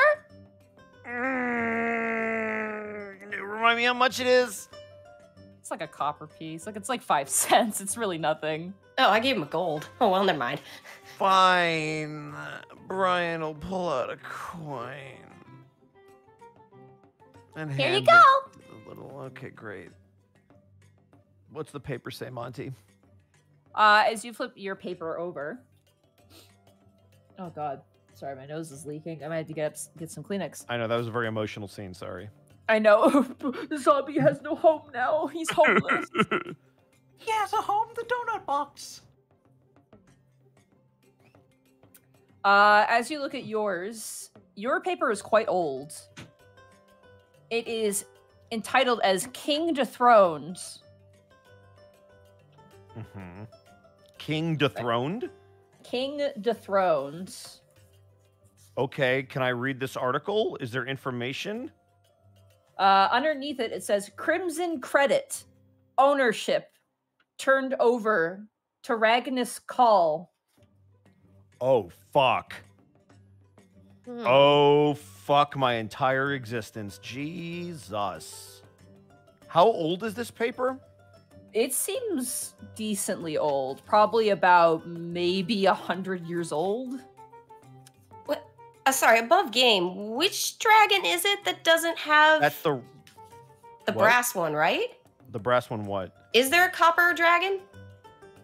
There is a dragon that wanders around without any hoard or place to call home. I Yeah. recall. That Yeah, I it's don't remember brass, which one it is. That is the brass dragon. Yeah. So there's not a copper dragon, right? You haven't heard of them. You I just can wonder if- assume. I just wonder I mean, if that was his bank and that's why that dragon doesn't No, I have think one. this is Crimson somebody else. Credit is the That's Red Dragon's Red Dragon company. We already know about Ragiscade. But why does he Yeah. have the copper one too? Ragiscade. Wrong Not campaign. Ragiscade. That's what I Ragnus said. Call. That's what I said, Ragiscade. The Copper Dragon has never been mentioned, Sarah. I don't know where you're getting that from. I wondered if it was. I wonder if it was because there was no copper dragon, and maybe this was the brass there dragon is. thing. Okay. So Monty, No. let me keep reading about Ragiscade. No, not Ragiscade. Ragnus Call. What? He No, Remy knows. wants to read about Ragnar. As you read through the paper, it's just to summarize it, so I don't have a whole thing. Yeah, that's fine. Just give me a general idea of what it's talking about. Basically, the ancient dragon that was there was murdered by him. Got it. Oh. Which we already kind of knew. Yeah, and Um, he took the position. I'm gonna hand the paper to Kel. Kel is already holding a paper. Zuby's Yeah, house. but he's gonna point out this article in particular. Oh, that is when the power changed hands. Hmm. Put that How did under. one get strong enough to murder an ancient? Maybe he poisoned his coffee or stabbed him in the face. Or above game had Uh-oh. the tower. Mm-hmm. I think it was mentioned which specific dragons worked with the tower, though. I can't remember which ones. And my notes are not being helpful right now. Did they? I mean, I know we got a white dragon helping him. No, I mean, I think it was mentioned specifically which ancients came into power because of the tower. Oh, right. But I can't find it in my I notes. thought the red dragon was that. Can you offer clarification, Monty? I think it was the silver. Oh, silver. Okay. Yeah, it was That's silver. that's why Yeah. white was confusing. It might have been silver. Okay. I Hmm. knew the red did something underhanded to kill this fucking ancient. I just don't remember what it was. Plus, stealing a princess. He's shady as fuck. I mean, yeah. Yeah, You stole one basically from the black dragon. he did. Yes, he did steal a princess from the. From That was Black the guy's daughter, right? The dude who retired eventually. Dragon. Mm-mm. No, That was another person. that was somebody else who got kidnapped. Yeah, the it red was dragon's a. dick. It was a police sheriff's daughter. The Red Dragon kidnapped. So he Got it. kidnapped both that and the red dragon and a black dragon princess? Yep. This guy, God, he's a damn, piece- he's a dick. He's a huge dick. Yeah. That's And he starting to murdered get another more. ancient. Yep. Yep. Why did the other dragons let this guy and their It's like, wouldn't you like band together and get rid of this fucker? No, He's because shown that he's would create proven, a power vacuum, and that would breed more war. but he already created one by killing another dragon. Wouldn't But you he want has the other full dragons? control. Only to the red dragon stuff, so I they guess. can't risk something that would threaten the entire city. So Dragon think about the politics are situation in ass. Sarah, think about what happens overseas sometimes when you just take out world leaders and then there's nobody to take up that mantle. There's just a bunch of infighting as there's like a power vacuum as people try to fill it. Whereas if you kill somebody and immediately take their place, you assume control. That's the difference. I would just be concerned as another elder dragon if this guy's You going to would- come for me next. You would know, Kel, that's kind of the way it is with dragons because they live, like, they can basically live forever. That's the way. Dragon politics are dick. That's how dragon politics works. Yeah, it's kind of fucked up. Yeah. Anyway, sorry, tangent.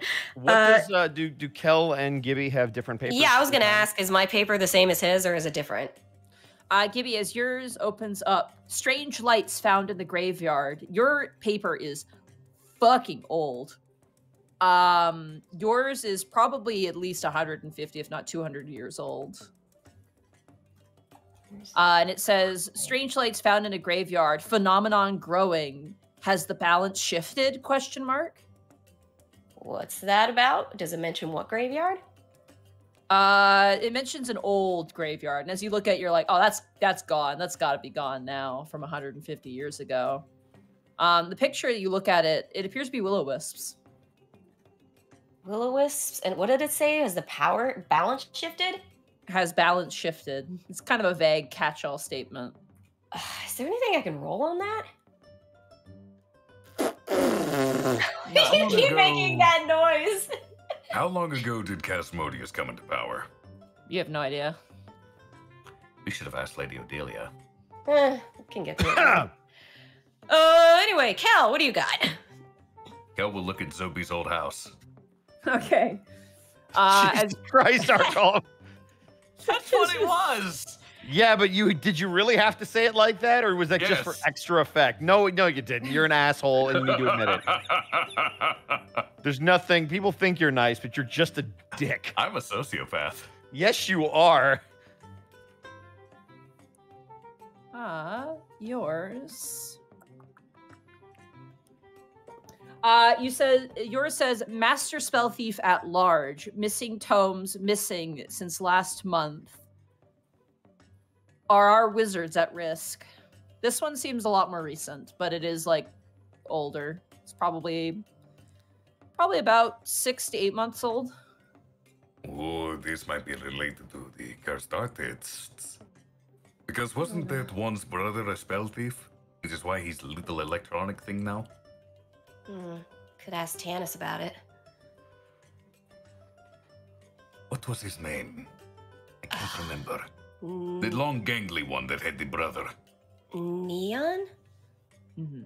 Neon, I think. What was his brother's name? Nano. thought it was- Nano. Oh, I thought it was Pixel. No, Pixel and Imp were the other ones. I actually got them confused on my own, so I messed that one up. I'm very sorry.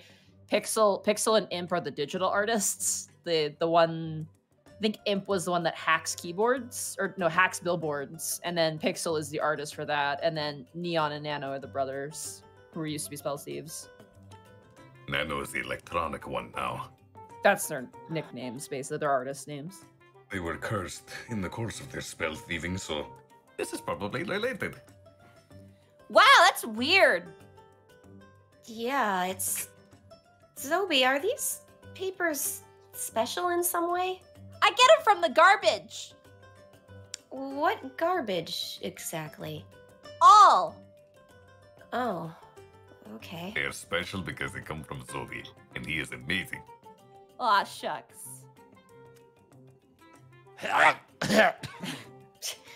I will show mine Notably, to Brian. you Oh, guys- sorry, Ed.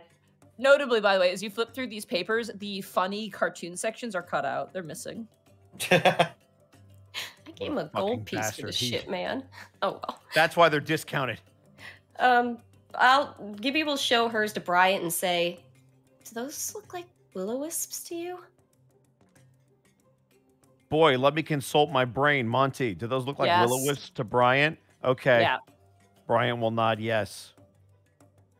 Huh.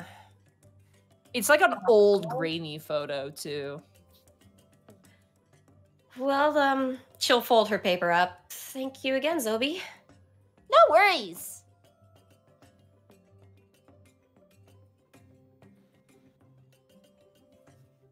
Okay, bye. And he goes into the little donut box. No, Look to Monty. Wait, is he just underneath the donut box? Yeah. I'm gonna. Oh God, what am I? Brian is going to take the donut box and lift it up so it exposes him. No. He kind of goes to close it. You gotta hit the doorbell. And he like brings out this little crayon drawn on like a piece of newsprint of a little button. And he closes the box. God, I'm gonna press it, I guess. Okay. You see a little face peek out. He goes, no, you gotta make a noise when you press it.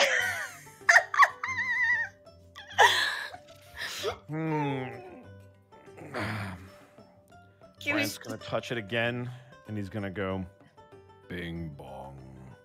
It's me. I'm home. Hi. Hi.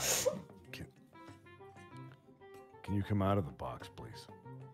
Okay. He kind of comes out of the box. He flies over and lands on his pile of newspapers. I'm gonna take the donut box. I'm gonna take it off the ground and close it as best I can, if it's even still closable. Please don't steal my home. Jesus Christ. Jesus Christ. Fucking donut box. Wow. Jesus Christ. Oh, I'm loving this. Brian's gonna walk over. Oh, why am I doing this? Oh, this is so dumb. Okay, Brian's gonna walk over to Zobi with the box. Is there a garbage anywhere? There's a garbage like a couple paces. Hey, Zobi, is this like actually your house? It's gonna be.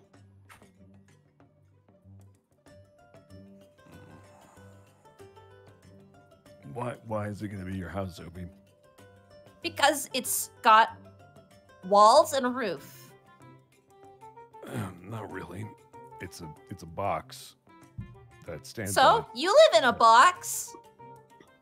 My box is 4-sided and bigger. And it doesn't have icing on the floor.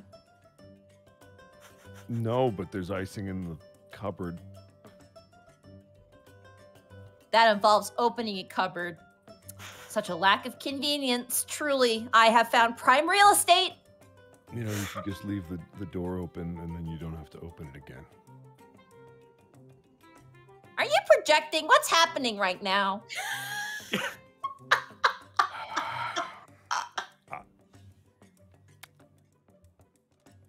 Would you like a bigger place to stay, Zobi?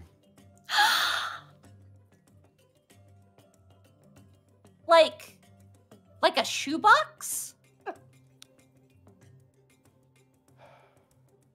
Like a home, Zobi.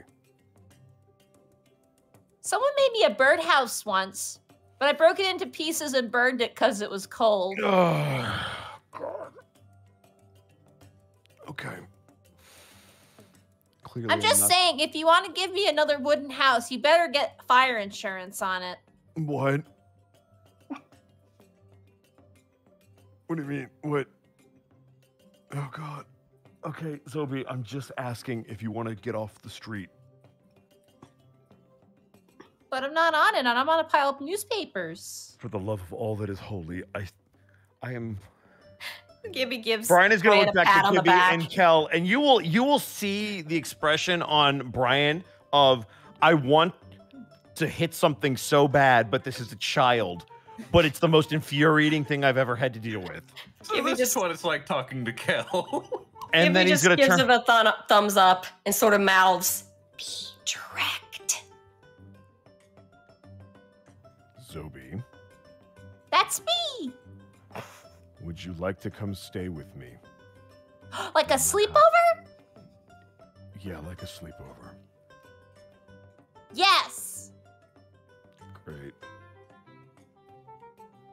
This is gonna be the best. You remember my basilisk, right? Yeah! I figure he could use somebody when I'm out of the house, so you get to see Kobe all day. And icing! In the cabinet, yeah, if you really, really want icing. For now. I could, oh. I regret everything instantly. Wee! Let's go! I'm going! I'm on your shoulders now, let's go! Oh, God. That was so weirdly threatening. I'm gonna throw the box of donuts out. Gibby's just gonna follow. She's not sure why she was brought along, but she's enjoying herself. Do you want me to bring your newspapers, or do you want to leave them here? That's not really an answer, Zobi. Nah. You don't want to leave your newspapers here. No, it's fine. They always find their way back stacked together anyhow. Oh, okie Well, dokie. think about it this way. Your commute to work just got a little bit longer, but I think it's going to be okay. Oh, that's not work. That's a hobby. What? I thought that's... You said you didn't... But... You... Zobi, you've been telling the truth, right? About everything? What do you mean? Like you're all alone. You're not, like... playing me right now, right? We're not playing a game right now. We could. Nope.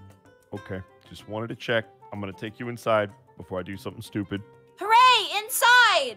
That's where the Great. darkness lives. Nope. Nope. That's in my heart. Let's go.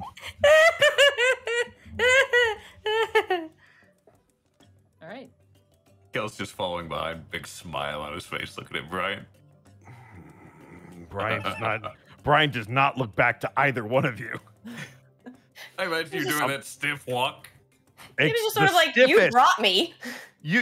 Remy might have a stick up his ass, but Brian has a fucking sledgehammer. And he's going to walk towards his door. He is going to open it. And he is going to let Zobi go in. Whoa! Look at all this space for activities. Zobi, I'm going to need you to not mess with anything. Couch! He watches, he just starts like bouncing on top of the couch. Why am I doing this? Video games! Wait, you play video games? He takes out like a disc of Vovo Pinata, like pulls it off the shelf, and he goes over to your Z box, presses the button, and does the most horrific thing imaginable. He takes out the disc that was inside of the system, puts Vovo Pinata in, and then takes that disc and puts it in the Vovo Pinata box. No! I'm gonna action star dive forward. What is wrong? No! Zobi, you can't put the game in the case of the other game. But I want to play this one, and I don't want the other one. Game. Zobi, you put. It's right next to the Z box. I'm feeling Grab called the other out 'cause I case. did that shit all the time as a kid. Grab the other case, Zobi. Horrific. He like slaps his hand around on the carpet and grabs the controller for the TV. Zobi. He like starts smacking around and grabs like a phone book and slides it forward.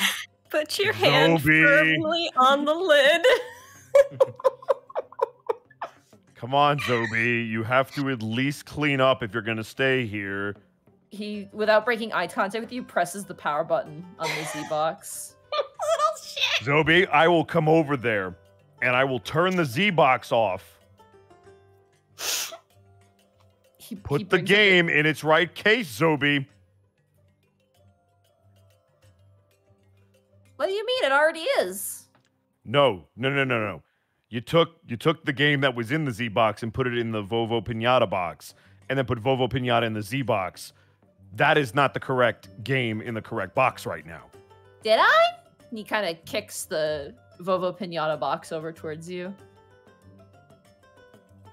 I'm gonna reach down and pick it up, You pick it up. and I'm gonna open it. There's no disc inside. Ah, fey fuckery. Oh, that's right. This is a fae. Hey, Zobi, Yeah? can you open the case that's next to the Z box, please, so I can see Sure. it? He opens it up and the game is in there. fuck is wrong with me? Gibby is turned around and is facing the wall and is just like eating her fist, trying not to laugh. Hey, can we order pizza? Stuffed crust! Stuffed crust! Stuffed crust! Shut up, Rex! Stuffed crust! No, wait, hold on. Time out. Zobi. And Zobi. crazy sticks! Yeah, Brian. Crazy sticks.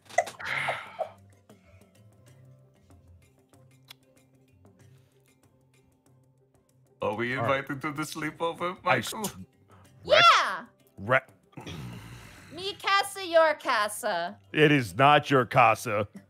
Hold on a second. This is a sleepover and there are rules and I have to finish doing things. So I'm going to leave you here. You're going to watch Kobe cuz Kobe likes when there are people around. And when I come home, we're going to have a discussion about the rules of the Bryant estate, okay, Zobi?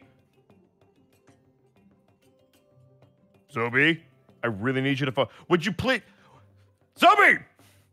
Huh? Sorry. I just, for 5 seconds, I need you to focus. Are we good? That is just too much. Are we good? Are we good? Just say that we're good and we're going to talk later. Okay, we're like good. best friends. What? Michael is a friend!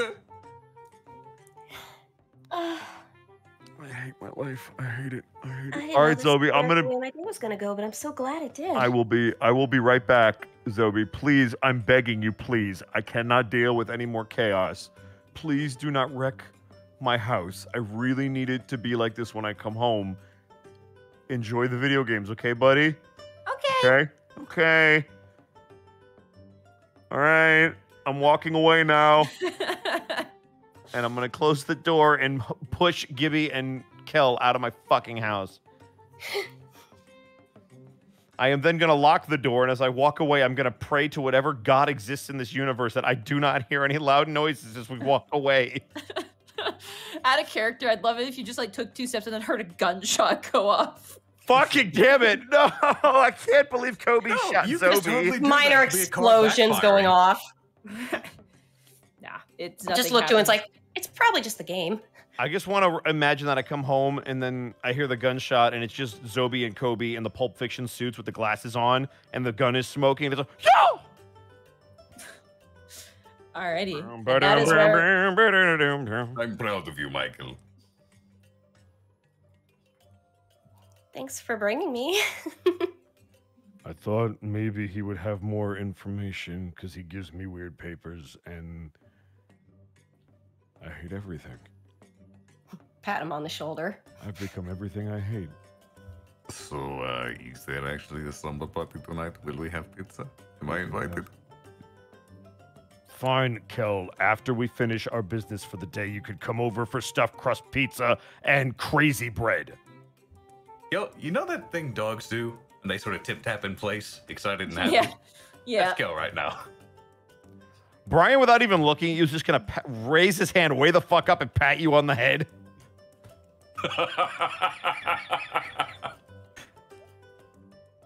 And with that, we will take our break. And I'm I'll gonna change go- the music because Zobi's theme is actually our idol theme as well. Yeah. Nice. I'm gonna go bathroom real quick. That was an amazing scene. Hate everything. Let it be known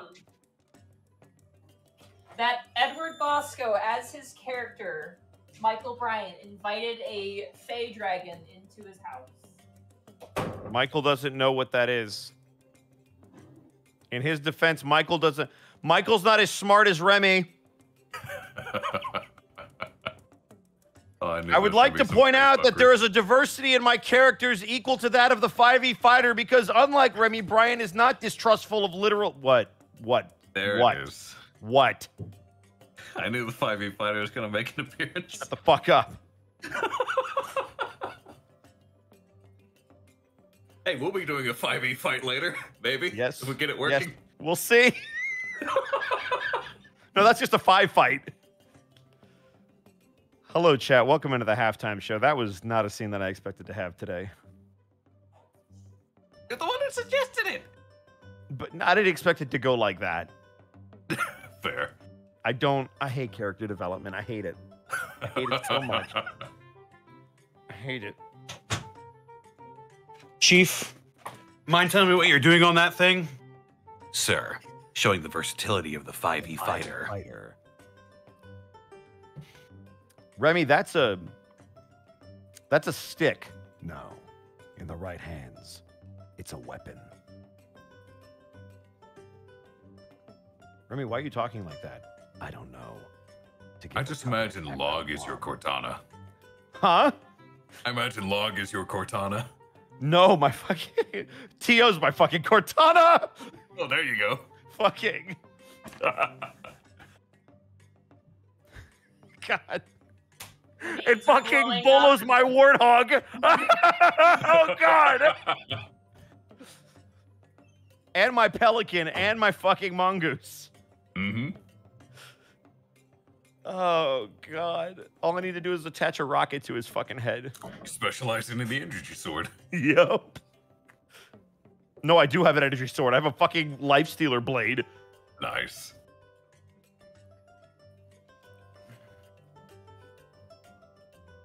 Although you only go as far as reach, because that's when the shielding equipment stopped. So Zen, I'm not gonna have to worry about Tio going rampant because he's already fucking crazy. And Blackfoot Ferret, thank you for the lead bits. Best Faye pizza party ever. Viridian Winter, thank you for the 10 bits. Zobi is going to turn out to be the most powerful motherfucker in Ramboon City. Watch him show up to the fucking meeting. Who, Zobi? Yeah. I feel like he's just gonna poof around everywhere I am now. The tower takes one look at him and he shits his pants. Quiet Riot, thank you for the 100 bits. No matter what campaign it is, Edward Bosco gets Faye nonsense happening to him. Also, I need Zobi to say, "Oh no, our table, it's broken."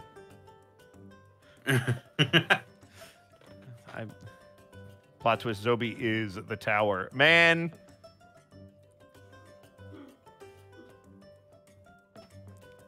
Also, I wanted one of you to ask if the sound that they heard when the tower was doing shit, if it was the crack of lightning, like thunder. I was kind of thinking that. It's just it's my brain thinking about the actual physical card rather than anything else. Magic Ninja Go, thank you for the 100 bits. Man, now I want to go get pizza. I feel like that was Monty. She loves pizza, so she just threw that out there, and she's probably gonna Kids order love one of the candidates. stuffed crust pizza. I mean, come on. Zobi's not a child. Zobi is a grown ass fairy dragon. I mean, stuffed crust pizza is still pretty good. Oh yeah. So I've heard. Especially when it's cheese and pepperoni stuffed crust. Oh. That's my shit right there. ZN Lada with 500 bits says, "Little do we know, Rocher is the traitor. He's the big rat that makes all of the rules. Ah, he's a rat again." I remember the Great Mouse Detective. Dude, Ratigan. I don't know who the voice actor was for Ratigan, but he did such a good job. Vincent as Ratigan. Price. That was it Vincent Vincent Price? Yeah. Okay. God. Like, sometimes when you watch, like, an animated thing, you can hear the person in the booth, right? You can see them in the booth. Mm-hmm. I can't do that for Ratigan. Well, that's because you don't know who Vincent Price is. I know he voiced Ratigan now. Okay. Vincent Price. Monty would know!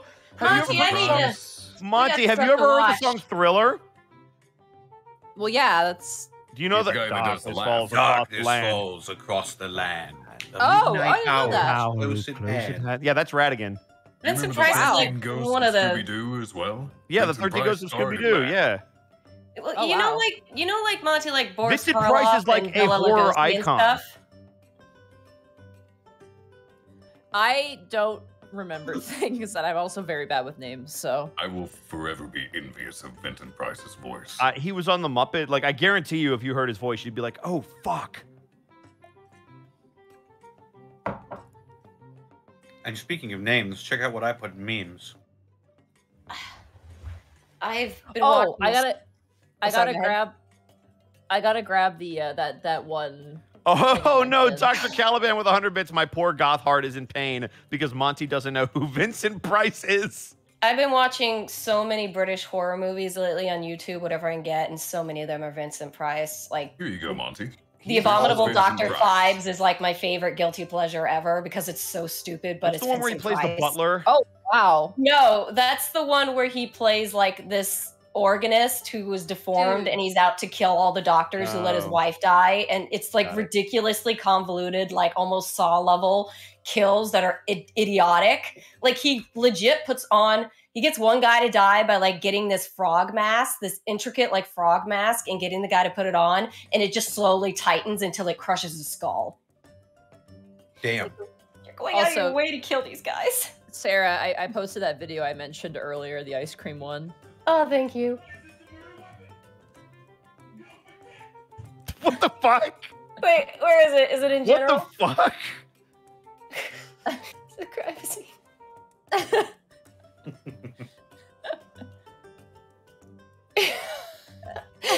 Get off. God. Oh, I have macarons. I should eat one. I have a banana. I have a rose one, a strawberry one, an Earl Grey one, a vanilla one, an almond one, and a pistachio one. I'm gonna have the rose one first. Pistachio? Pistachio. I love pistachio. Eldritch Blast. Fear my Eldritch Blast. Well, that was a Eldritch Blastachio. I don't know what else the fuck to expect from this damn session anymore. You said the bar, Bosco. That was such a tonal shift. Like, Jesus Christ. Yeah, hey, here's how the previous Prince division died, and here, let's adopt a Fey Dragon. Above game, I regretted everything about that scene, but in game, it was the fucking right thing to do. I wonder if Julia can keep him in line. Yeah, the woman who can't talk is going to keep the fucking Fey Dragon in line. I mean, the Fae can see into the ethereal plane, so Zoe can probably see. Probably. I can't wait. It's the best. You know you've got a dead lady living in your house? Yeah, no, thanks, kid. I appreciate it. Didn't really need You collect a lot of weird things. Jesus Christ, just eat some fucking pizza, kid. Okay. How come you didn't offer her some pizza? Oh my god, because she's dead. That's rude. That's She can't have greasy. She can't have greasy stuff. It goes right through her. Oh man, that's bad for her heart. But her heart isn't beating anymore. I know, man. That's fucked up, isn't it? I mean, it could beat again for a prize. The fuck? And then Zobby rips off his face, and he's actually Chasmodius. Fuck!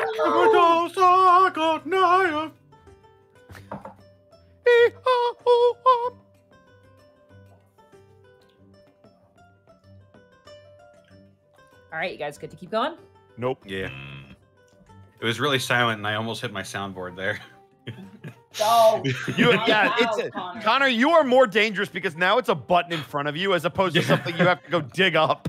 I'm just like, it just got real quiet. Now it's like, the fucking. You thought I had been disadvantaged with my recent problems, but I've only just grown up and leveled up. I've grown stronger. The fucking finger twitching over the button. it was quiet, and I got scared. Just like you should have killed me, Monty. Now I've only come back worse. What'd you say, Arkov? Club Seamus. That's the song that's playing right now. Oh, is that a? Is it? It's a Oh, good I can't song. hear it. Is it? Oh, that's why. Okay, never mind. That's why I can't hear it. I want to see someone like do like a Irish step dance to this. YouTube it. You might be able to. Potatoes! Oh, fiddly-dee potatoes. Oh, the potatoes. Oh, you be speaking right. to my heritage there, Bosco. Oh, I'm shoot cracking your up. heck there, boy. I'm cracking my knuckles right now. Carter, you have right to murder both of them. Would as you like to see go fit. out for a pint there, Arkov? Well, you can't murder me. I'm half Irish, half Scottish. Both I'll sides of have my you know family I'm hate me. half Irish. Oh, that's an interesting one. I wasn't sure I'm what not. this was. I got nothing to say to this. What's this? Pop you like a raisin. No, man, one of my favorite wrestlers is Irish. I can do that joke. Oh, that's scary. Your favorite wrestler is Sheamus. I said one of my favorite wrestlers.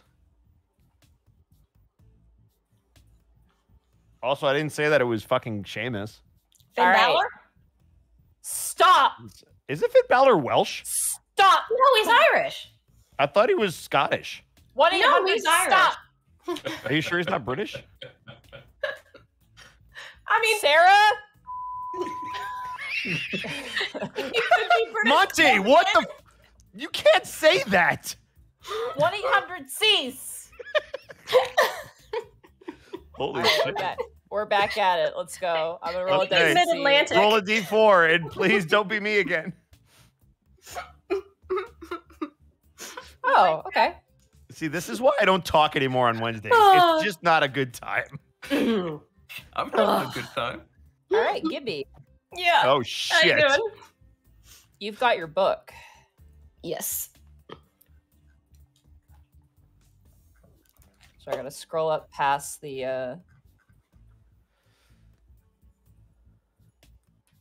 I better pull that passage out too again. Where do you want to? Do you have anybody in particular you want to take that book to? I mean, as I said, I don't know. I just was like, anybody I know. If you have an idea and want to think about it, we could do the other one instead first. Because literally the only person I thought of was the one you said that you're not going to get into.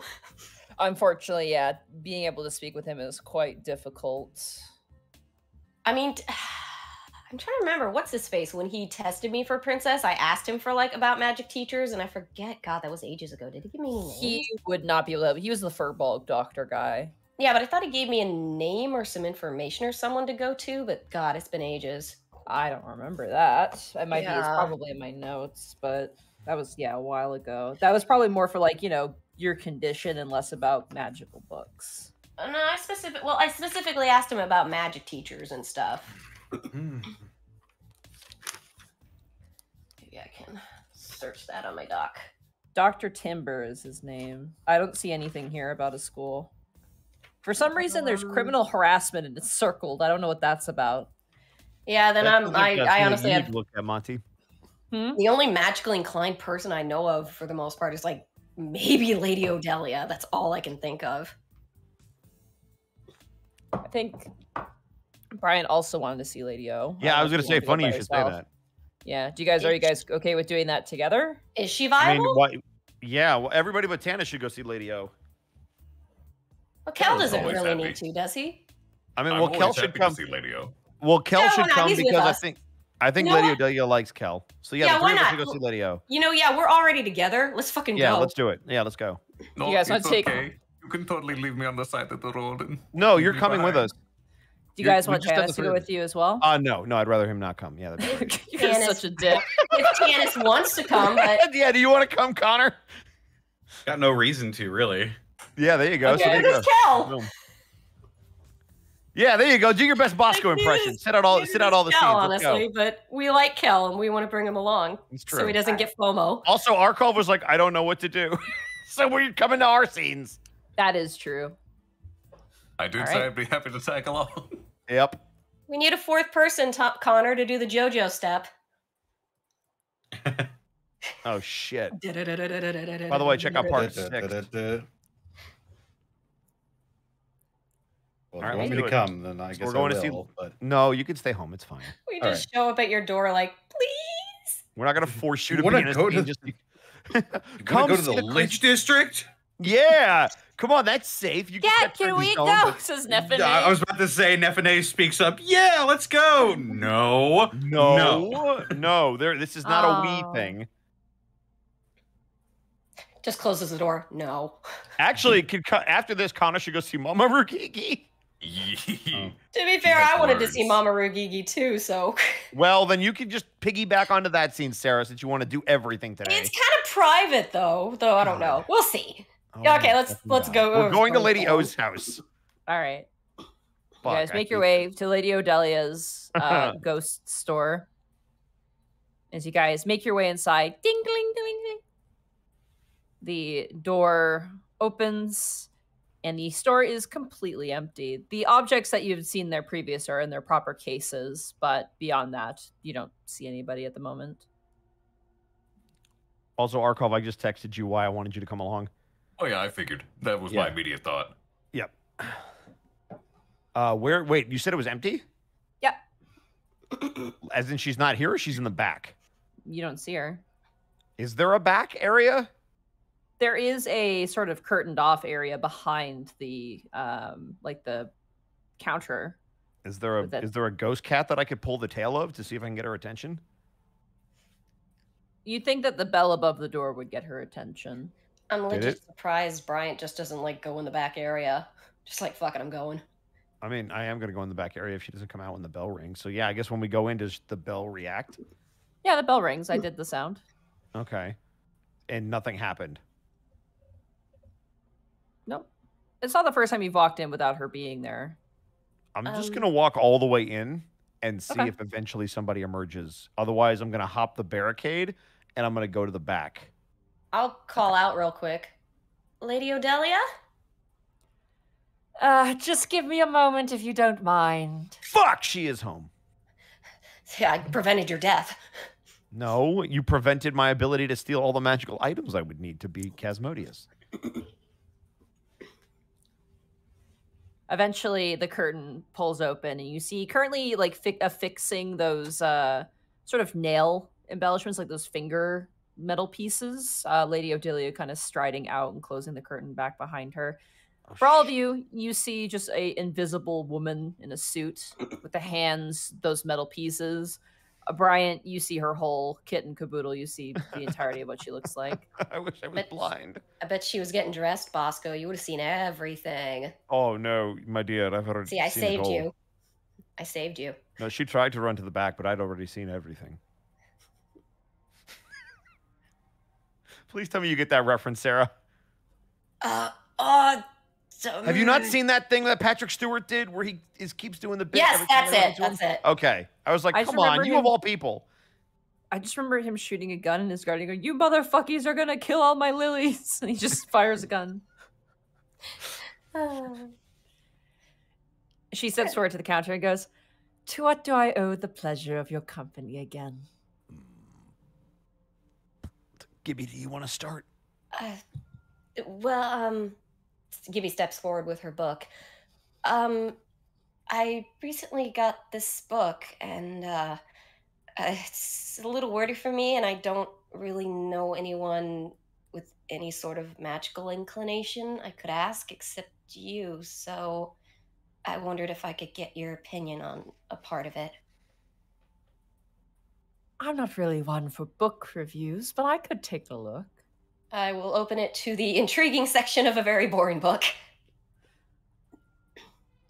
It's very strange to see a ghost yawn, Bryant, but like halfway through reading the excerpt, you watch as her entire top of her mouth just kind of almost falls off as it just like opens so wide it falls backwards and then reconjoins at the neck piece and eventually reforms the face again. No thanks. Huh. Well, isn't that interesting? It is. Interesting theories. They got some of them good, but other ones they've missed entirely. Blame it on human morality. What does it all mean exactly? I can sort of get the gist, but... And what gist do you get? I'm genuinely curious. Well, they mentioned the 21 Arcana, and I guess that they can tend to exist physically, and some of them exist as one physical entity, but some of them apparently are whole races, like the lovers to the elves, and... She sighs and rolls her eyes. The elves are always wanting to embellish their grandeur in some manner, even by taking credit for things that aren't them. Meaning? They're assholes, most of the time.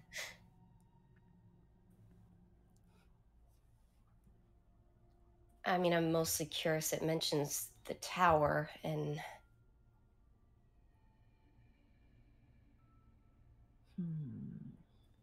Sorry, 1 second. I'm just going to reread this because it's been a while. Actually, Lady Odelia would be a good one to ask about the tower. It's probably been around for a long, long time. I mean, Well, wouldn't we're hurt. getting to it. She kind of flips through the book again. mortal entities are soon the shells. It's for the lesser ones, I'd assume. It's interesting. You mortal types love to put things into nice little comfortable categories. There is some merit to these theories. Such as? Now, the chariot, for example, is one of the major arcana, and I believe there is one such entity that is known as the Grand Chariot. The Prime Chariot. Because the jokes we made, I remember quite well. Oh.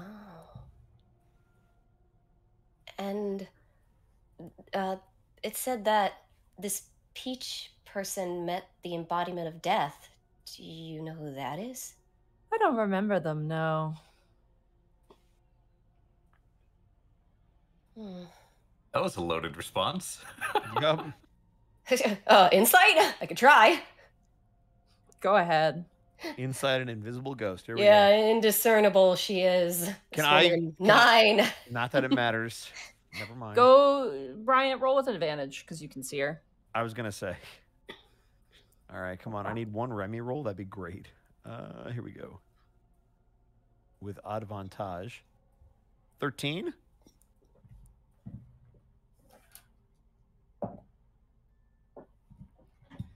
As she says that, she like smiles at Gibby, kind of this really like very wide brim smile, and then she turns towards you and smiles at you as well. Do I gander what that means? Yeah. Yeah, above game, she just implied that she does not remember meeting this man, meaning she is the embodiment of death. Yeah, no, Which I makes know. sense considering she's opposed to Casmodius, the embodiment of undeath. Yeah, no, I know what that just implies. I'm just asking if Brian just put it together. Yeah, Bryant put it together. Oh. Well, Gibby's just like, okay, that's cryptic. So, Brian is gonna point to you, Gibby, and then point to the invisible person, and then motion like across the the throat, like a cutting, slitting, like death, and then point back to her. can Gibby extrapolate from that enough? Yeah. Gibby sort of like does the look. Oh, okay. Great, now you're all uncomfortable. This always happens. What is it to be uncomfortable about? Not uncomfortable, just No, she got that accurate. That is, yeah, no.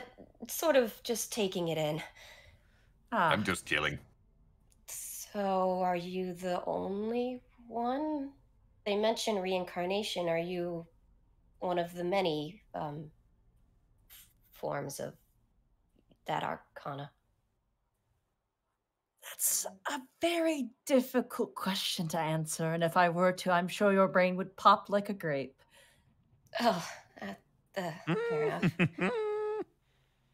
So, What you need to know is this. When it comes to me, and Bryant, you can take it to heart. Great. Those that are mortal have a love-hate relationship with death. A lot of things blame me for pain. The truth of the matter is, I am death, but I cannot kill anything. Truthfully, what kills are, let's call them suitors of sorts. Disease is enamored with me and always has been. I may not look all that appealing at the moment, and it turns towards you again, Bryant. That's an understatement. But in my most pure and perfect form, I have quite a few admirers. Disease, accidents, tragedies, murder, betrayal, poison. Oh god, poison is persistent. They love the way my black robe folds across my bony hips. So they cause death to impress you? To give me gifts. Oh. Does it ever work? She got you don't see what happens, but Bright, you see her head just entirely swirl, just like like do a full turn. Oh, 360, no scope, nice.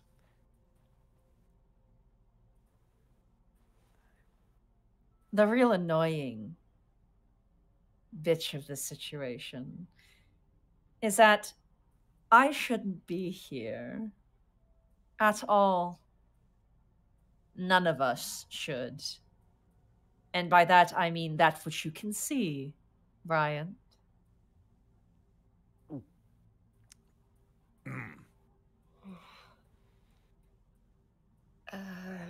What When about Cat- your newspaper, Gibby?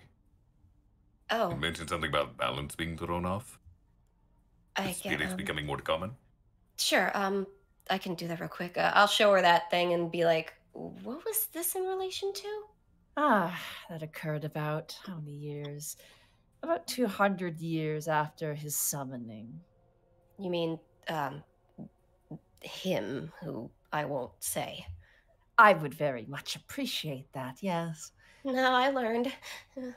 When Cosmodius rose in this realm, it pulled me here. I am unable to leave. And I would have you very much believe that I have all intentions of going as soon as possible. But I've been stuck here for almost 300 to 400 years.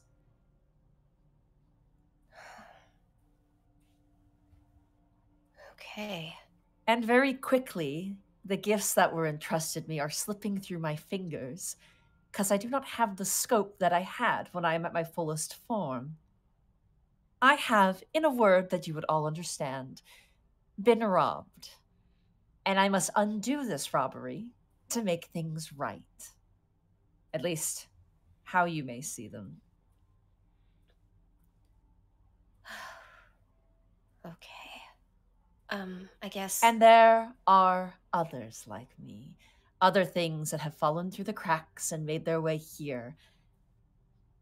There probably are more than this theorem dictates. Plenty more.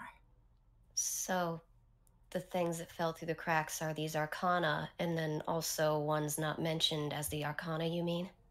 They are basis for the creation of this world. Okay. So they are concepts. Yes, And, taken form. and the tower is one of them. Possibly. I wouldn't know. I don't get out much. Wait. Is it definite that they were pulled here like you, or some of them just wandered here? Respectfully, darling, I only know about my business. How and when or what works in this world is completely uncertain, even to me. Perhaps it's selfish as me, or perhaps it's arrogant or ignorant, but I have my own problems to deal with. Fair enough. Let's talk about one of your problems. Oh, wait, can I just have two more questions. After she does her questions. Sorry, I'm almost done completely, so you can just go with. One question out of concern for my team, and then one question just out of curiosity, if that's okay. Sure. If the elves are, well, quotation marks, the lovers arcana, and it mentioned that dragons are magician, are prince and princesses one of these arcana too? I don't know. Hmm. The Okay. only one I know is the hermit.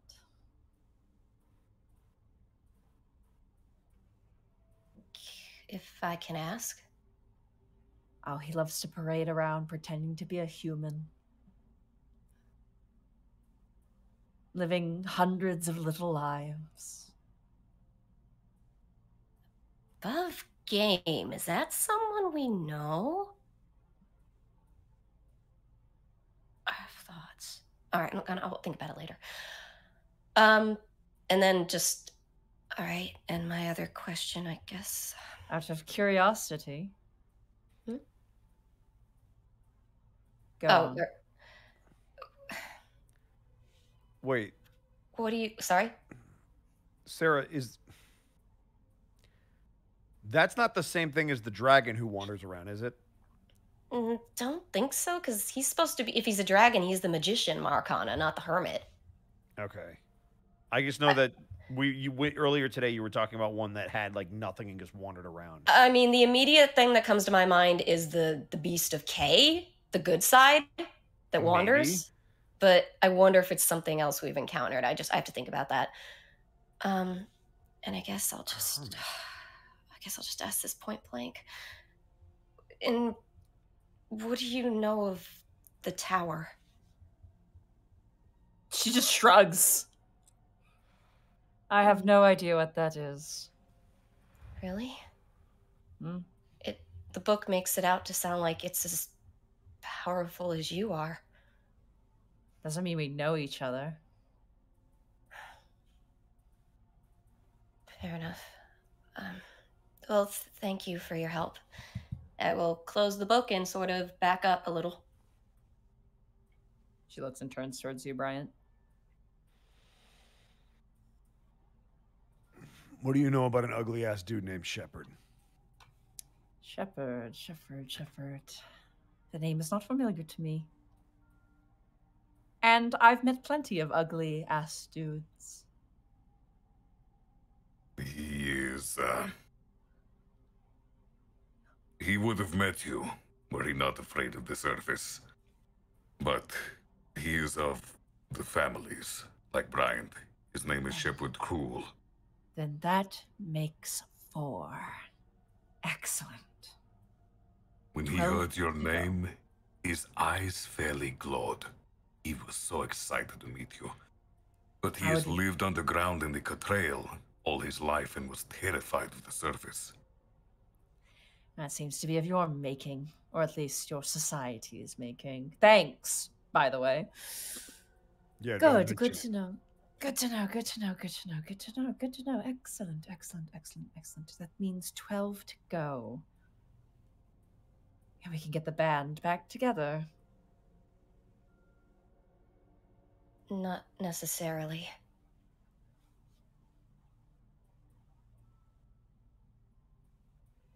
We were being pursued at the time. We do not know if he still draws breath.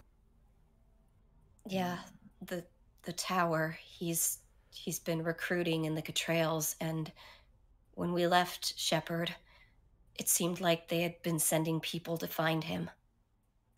Hopefully he avoided them, but... Since you like to talk a big game, I thought maybe you'd be able to handle it. I think you may have missed the point where I said I cannot leave this location. Oh, yeah, but you got people that you know that can do it for you. I do, and I will look into it. Now, if you could get me more information on the little girl so I can pinpoint exactly who she's related to, I would be much appreciative of that one. But at the same time, I can understand your trepidation. Little girl?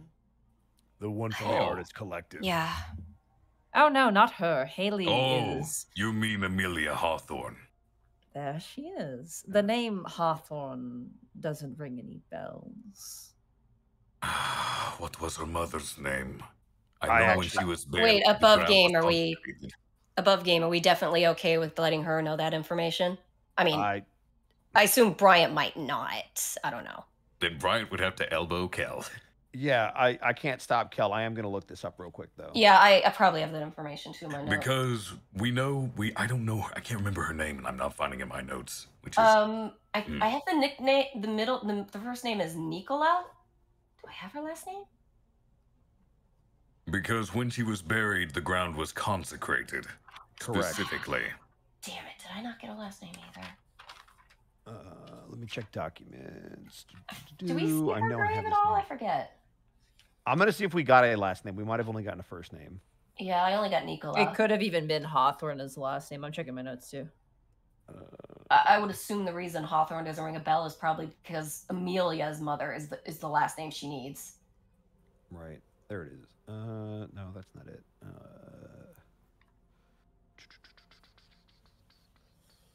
I really need to start putting this stuff in the Google Doc again.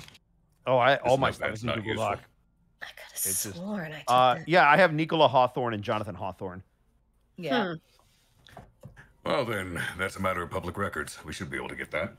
I mean, Mike might We're know. looking for maiden name, yeah. Mike the half orc, I mean, might know because he was the one helping us on that particular angle when we were. I looking guarantee at you the Hawthorns. Baron knows because the Baron is very close to that family. That is also true. Which means we have to make a stop. And I wanted to talk to Amelia anyway, so making a stop at the Stronghold is not the worst idea while you guys go to Rugigi's place. You could technically just text the Baron. You've done it before. Well, you misunderstand. Above game, Brian also wants to go see Amelia so he can do two fair birds, enough. one stone. So I figure Kel and him could go to the Stronghold while you and Tanis go to Mama Rugigi's. Fair enough. Fair enough. Cool. We might be able to find her name. What we do know for certain is that when she was buried, the ground was consecrated, specifically. A little parting gift from Casmodius. You'd think the people who brought him to life he would be more appreciative for. But no, he in fact curses every single one of the line. Rather nasty business and all that. Regarding Shepherd Cruel, if you do find him and meet him, Cruel. Aha, there's a name I recognize. The Cruel family. their Oh. faces, their curses to look like him. That is what he told us and showed us. Maybe it is best if he does not enter this domicile. I don't know if I could contain my wrath if I were to see him. That being He has said, his face bandaged. Then he is welcome anytime. Wow. I sincerely hope you can find him, and that he still draws breath. I hope so too. I have many questions for the likes of him. He was tending to will-o-wisps when we found him. His flock, I think he called them. Oh, yeah, you two are going to get along great. Well, I mean, we've gotten along so swimmingly now, have we, Brian? No, we really have. Best of friends we are. Michael has more friends. This is a great day. Fuck up, Rex. This is different. Wait, how's it different? Because I don't like her. And it's more of a business arrangement for me. A mutually beneficial relationship, I'd say. Yeah, great. Is it me? Have I gotten old? What is friendship anymore? Rex, Kel's gonna saunter off. just stop. I really need you to stop talking. Just shut your muzzle, please. Oh, you're hurting his feelings at this point. Gibby will just, give a wave and another thank you and head out after Kel. Take care. And next time you come in, please buy something. Oh, Ding, ding, ding. right, sorry.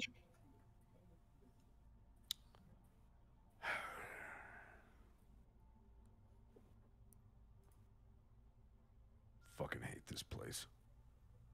Yeah. Well, I have a... Actually, should we just assume next day, or how are we doing this now? Are you guys going... We're just I'm going to gonna do jump- this all I'm in gonna one jump- day. I'm gonna jump to Tanis now because poor There you Connor's go. been sitting very patiently, and Wait, I is feel Connor so even still bad. here? Connor, are you okay? You've been very quiet today. Are you all right? Oh my Is god! everything okay? She's such a facetious... Connor, are you okay? Shut up! Shut up! Such You've a- been really quiet. Are you okay? It's just shit. No, I'm having microphone problems. Oh, I'm sorry, No! dude. Is there You know anything what? that we can... You know that Fairly Odd Parents meme? This is where I'd put this if I had one. Yeah. That's Kel with money right now. Excellent. Would deal him into buying something. It's like, oh, I can't. This is where I put the 16. If I had them. I kind of want to see. I might make that. I Just can Lady hear. Odelia being upset about the 16. I can hear Zenlita right now downloading images. I was gonna say someone might beat you to it. No, I don't think that's true. All right. Tannis. Connor. Yeah. No, it's Tannis. It's Tannis. What's up, Connor? I'm talking to Connor though. Hi. Hi. What would you like? What would you like to tackle first? Talking to Mama Regigi or spending some time with Nefene, or the other option you sent me? Which would you like to choose from? Gosh. Let's tackle Mama Regigi first, I suppose. Hey. Okay. You leave Nefene at home, or you bring Nefene with you? I'll bring it with me. No, I Even can better. wait to talk For to Mama insurance. Ruby. I can wait to talk to her on my own if Tannis would rather have I a think own both conversation. conversations should be separate. I think. Agreed. Good luck, Tannis. You got this, buddy. No, you don't. Do I'm not gonna- worry.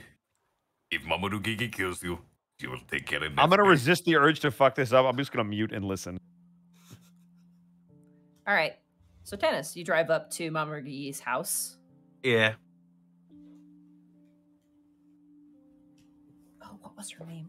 Sorry. To her house or to her place where she does she live at the women's shelter?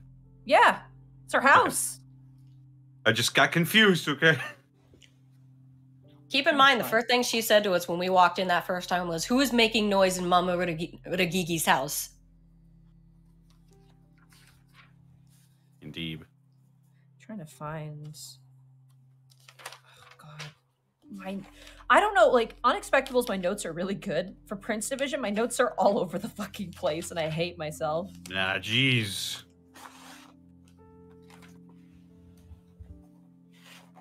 What is this? Oh, it's gonna be over here, I think. Sorry, 1 second. Why do I have Rorden Gamzee's kitchen? What does that mean? Gamzee's kitchen. Did you have a fever one night and started making Prince Division characters? I'm pretty There's- sure that was discussed with the artists, because we were also talking about the cook-off or bake-off or whatever it was. I guess, yeah. There's also a page that has nothing else on it but doorknob, and I'm like, what the fuck is this? Oh, You that's did. probably in You relation did to have when a Gibby fee- touched the doorknob. I guess. Doorknob. The Necromancy Division doorknob. Doorknob. Oh god. Again, this is where I'm missing something. There was an elf that was always up. Oh, on the banister. albino elf? Yeah. I think I have her Albino name. Hang on, drow. let me check. Yeah, she was a drow actually. Let me check. I might find her. Because I'm trying to find her name and I can't remember what her name was. I can feel Shell or somebody messaging me right now, and I'm very, very sorry. Her name was Doorknob. Her name was not Doorknob. Nix. What is this? Nix. Oh, her name was Nyx? Her name was Nyx? Yeah, I believe so. Okay, that's Nyx. All right. Also, I just found a list of 2 pancakes, biscuits and gravy, eggs Benedict, waffle and hot chocolate, and 1 acid. What the fuck is that? I think that was one of our Sounds like the breakfast breakfast food of orders. champions. I don't know where the acid came in, but I remember we ordered that at one point. I would like to point out that acid is a part of a complete breakfast. Okay. Breakfast of champions. Truth. Eat your Wheaties. All right. And you- Tannis, as you knock on the door is opened by that drow, Nyx. She kind of opens the door and goes, "Oh, it's you again." Hello, ma'am. I'm here to see Mama Rugigi. Yes, come on in. And she gently opens the door. And the moment she opens the door, she kind of leaves the door and then runs up the stairs on all fours, like, you know, like a normal person does. You all do it! Don't pretend. I'll turn to Nefene. Does she do that a lot? She's flighty. I can see that. Sometimes I Explains the- turn around and I see her and I think she's a ghost. Huh. She's super quiet. She seems nice, though. I guess. She kind of shrugs. Mama Moragege! Nefene just starts yelling. I'm here! She looks And back so at you. am I. We're here! And you hear kind of some movement and some rustling, and eventually making your way through some double doors. And like when she opens a set of double doors, she's not opening one door, she's opening both doors simultaneously. And she enters into the scene. She's wearing a actually very nice sweater with like a skirt. And her hair is like kind of done up in a ponytail, and you can see that she's got an apron on as well. And she kind of goes, "Oh, Nefene, and oh, your father is here. This is a pleasant surprise." Hello, ma'am. I was told you wanted to see me. Yes, it is. Nefene, could you do me a favor? And she goes, yeah. She's like, currently I am working on cookies and I have made far too many. And Nefene's like, I'm on it. And she runs to the kitchen. Dennis, Yes, ma'am. come into the parlor and sit down, please. He'll nod and slowly make his way in. Okay, you go in. It is as gaudy as you remember. Floral couches and cabinets filled with fine china, little teacup saucers and, you know, ceramic poodles, that sort of deal. It smells like grandma in there, but it's very homely and very nice. As you sit down, Mama Rigigi sits across from you and she goes, tea? Yes, please. Thank you. I have a lovely rose.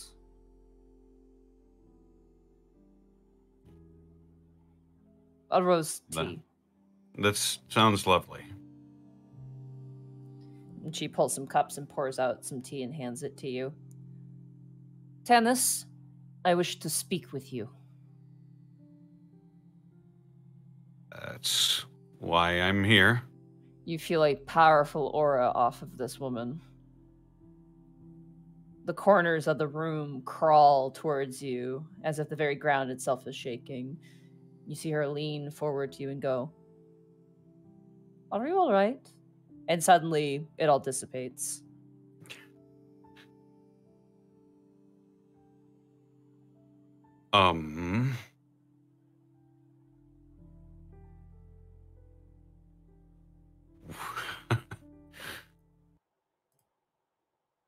No.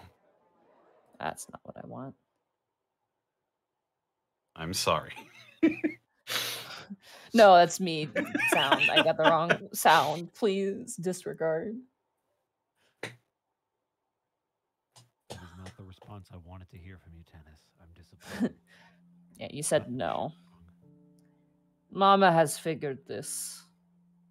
I have spoken with both the Baron as well as Durza. You can see an expression on her face that is equal parts, that is my child, and equal parts, ooh, that's my child.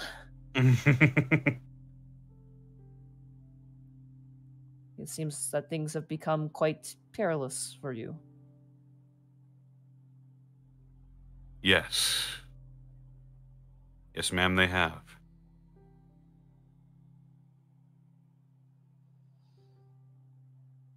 How do you feel about Nefene?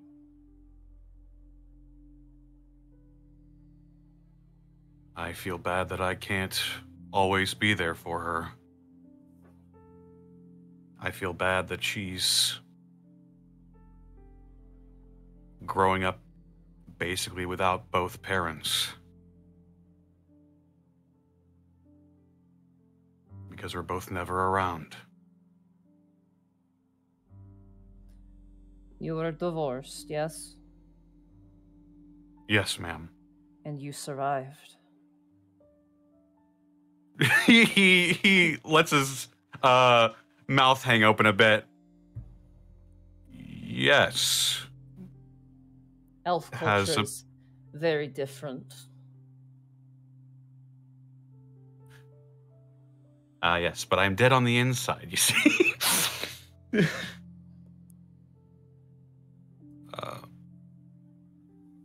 Apparently, yes. She's working as a talent agent in another part of the city. when it's not her turn, she's far too busy to interact much. I would like to show you something. Is that okay? Of course. Come with me and be quiet. She kind of He'll- gets up and kind of gestures. He'll nod and follow her. You guys make your way and you can smell the smell of baking and like freshly baked goods. And she gently cracks open the door and you see Mama Rikiki's kitchen. And currently there's like about 4 kids in it. The eldest looks to be around 15. The youngest looks to be around maybe 9. Nefene is currently talking with them and laughing. And you can see that there are some other female orcs and a couple of humans as well in the kitchen who are just kind of cleaning up and doing the dishes. And they're handing off the dishes to the kids to dry. And they're, doing a pretty bad job of it, but it doesn't really matter that much. And Nefene is kind of like smiling and laughing. And Mama Gigi turns over and goes, "It often feels very difficult when you're the only one taking care of a child. But all people have a saying. It takes a village." She puts a hand on your shoulder.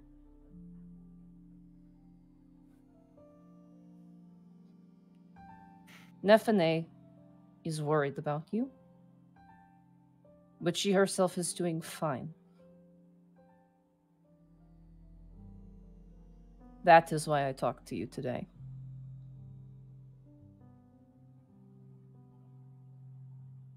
If you are worried about Nefene, that is understandable. You are father. And she was kidnapped once. That, believe me, that will never happen again. You see her smile. Roll an insight check on that one.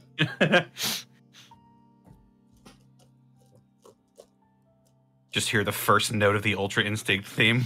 Yeah, absolutely. Insight roll is, it's coming. 21. 21, I rolled terribly. You get the sense that Mama Rigigi might have done something. And the energy that comes off of this woman means that she did something probably pretty serious. That fat lump Baron Dromar. He can organize a ship, but he cannot teach it. I'm not going to apologize for him. I am better than that.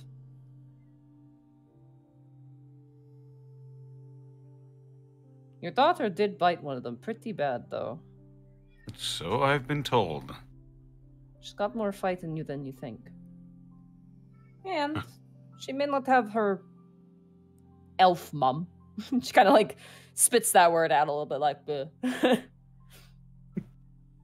His mouth just goes flat. But she has orc mum, orc mum, orc mum, and then right there's another orc mum. And then she points to humans. Mum, mum, brother and sisters.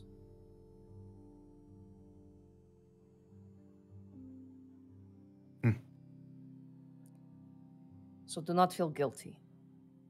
Recognize that these times are precious, but you are a man. And not only that, you are a man with a goal.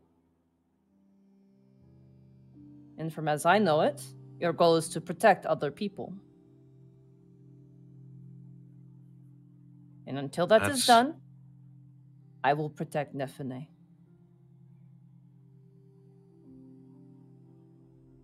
Thank you. But I cannot protect her from herself. She gets out of my sight, and the next thing I know, there's crickets in the kitchen. Yeah, she seems to have taken up an interest in animals and bugs and stuff. She's got a pet snake at home. That is... Whoa, she shudders at that. Do not let her bring it here. I'll try to convince her to leave it home. Don't even do not plant even the idea in her head.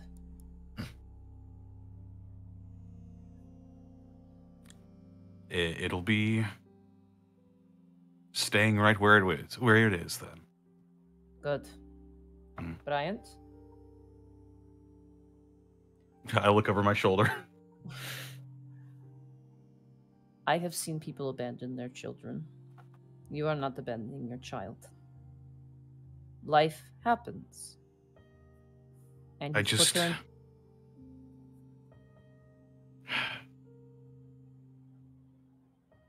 I don't want her to grow up like I did.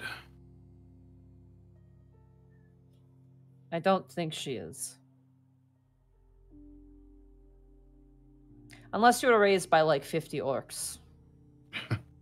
Or did you happen to leave that detail out?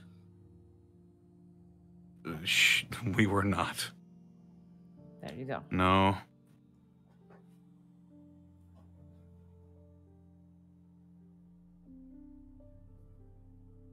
Just me, my brother, and my sister. In a bad part of town.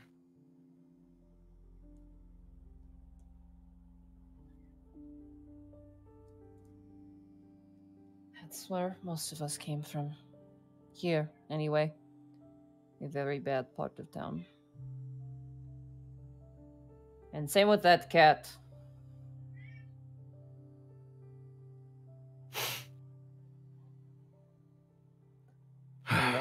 I'll pack up some cookies for you. Which kind of gives you a very... Roll a strength saving throw for me. Strength saving throw, huh? Jeez. 10. You get a big whap on the back, and you're just like... Ugh! Your entire body jolts forward. We'll get you some cookies and some milk to go. I appreciate that, and I'm sure Nefene will appreciate it even more. Take care of yourself. I mean it. If you die, I will kill you. Thank you, ma'am. For everything. Ah, not thank you, ma'am. Thank you, mama.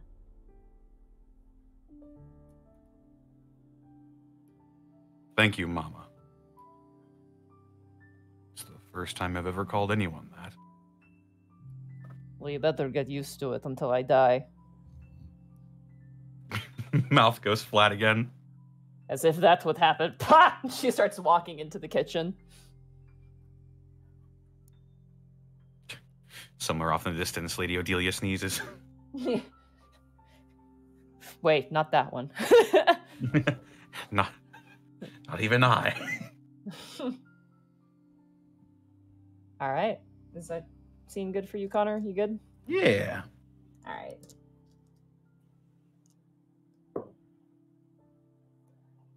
Is there anything else anyone would like to do? I believe, Sarah, you had some stuff. Does anybody else have anything else to do here with the downtime? I have two things if you think we have time for at least one of them. Yeah, absolutely. You're also really quiet suddenly, I think, when you unmuted. It helps when I'm closer to the microphone. Yeah, it sure does. I don't know if you want to go to Bryant real quick, or it could be really funny if But Tannis, as Tannis No, is walking out, Gibby is walking in. Yeah, no, let Sarah do it. It'd be That's funny kinda to have funny. them. Yeah. All right. You're like, what? As Tannis, as you're leaving the front door of Mama Rugigi's place with a bag, like a Ziploc bag full of really burnt at the bottom chocolate chip cookies, clearly made by children, as well as like like two juice boxes.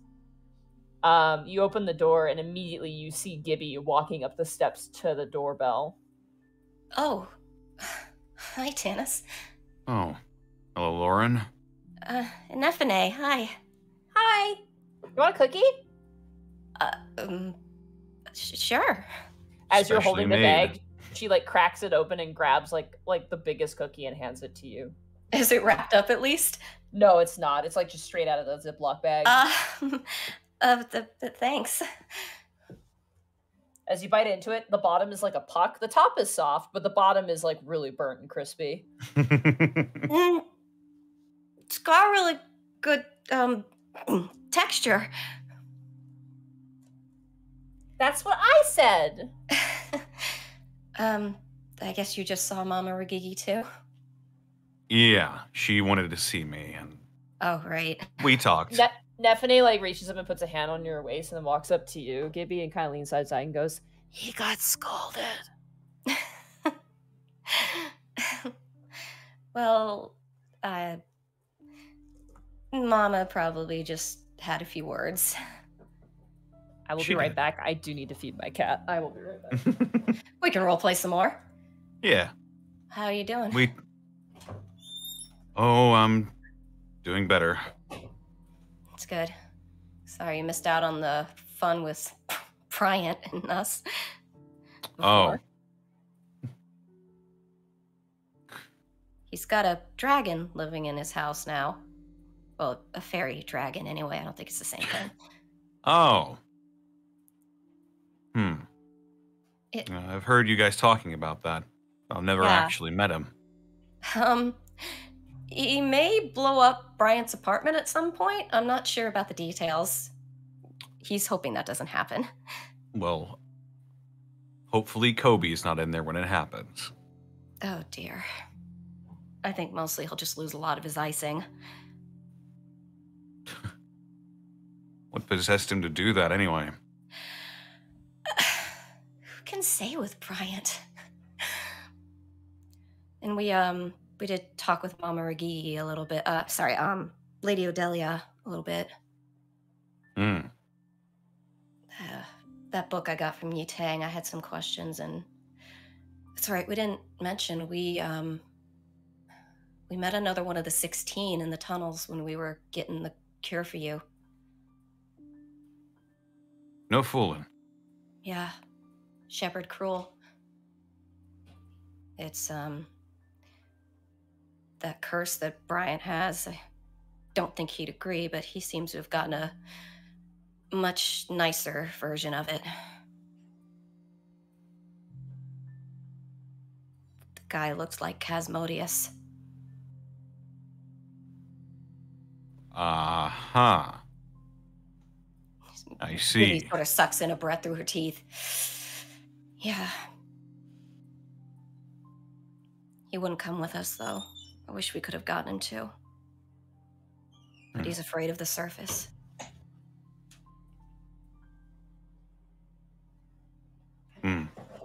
We can move on now. Well, anyway, I don't want to hold you up, so I wanted to talk with Mama Ragigi myself. Nephine's got that look on her face of like, oh god, I was at the grocery store and my parents ran into someone they know. No. Oh god, they're talking about their taxes now. No. So did you file the W-9s or did you just use a 1099? I don't pay taxes.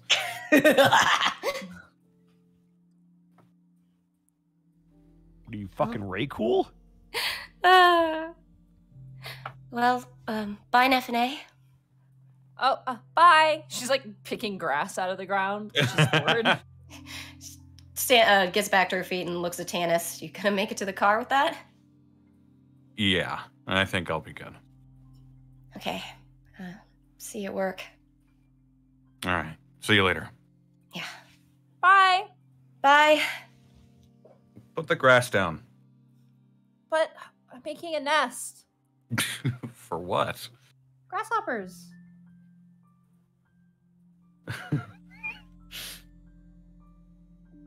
grasshoppers have nests made of grass? They continue the conversation as they walk in the car. She explains to you the very much importance of grasshopper nests, which may or probably definitely not a thing. I sagely nod. Maybe we'll watch them for a minute and then smile and turn to the door. And I suppose the door might just still be open since maybe. It is open. Peeking around it is Nyx, just kind of peering out, like watching Tanis go and then seeing you. Oh, hey again. Hi. Sorry, is Mama Ragigi still available? She just opens up the door even more and then scrambles back up the stairs. Gibby will step in and quietly shut the door behind her. Hello, Mama Ragigi? It's Lauren Gibby.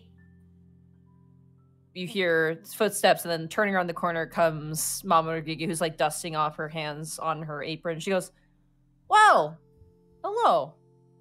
Hello, Mama. She walks over and she puts two big hands on her shoulder and kisses one cheek and then kisses the other. Oh. Look at you. You're standing proud like woman. Thank you. I'm sorry to bother you without notice, especially looks like you just had Tanis and Nephina here. Nah, the bother has left. That is a joke. Gosh, I wondered if you had some time to chat. Gibby. You feel the firmness in the voice. Yes, ma'am? When you ask question, you ask firmly and quickly. Oh. Do not give room for wiggling of your onions. I would like to have a word with you, ma'am. Mama. We'll have it! Here we are. Let's go. Chop chop.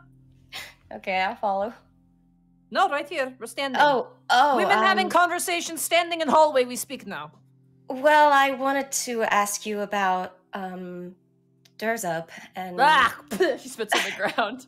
And orc culture relationship stuff in general? Her face goes firm with that one. I see. Has it gotten to that point? Gibby really shouldn't ask this, but she's kind of dumb. Oh, what point, ma'am? Have you touched the tusks? Oh, she's as red as a fucking tomato now. I see. Your bravery is balanced out with your terrible taste in men. But if you're happy, then Mama is happy. Thank you, Mama. Actually, surprised you missed the first time I did it.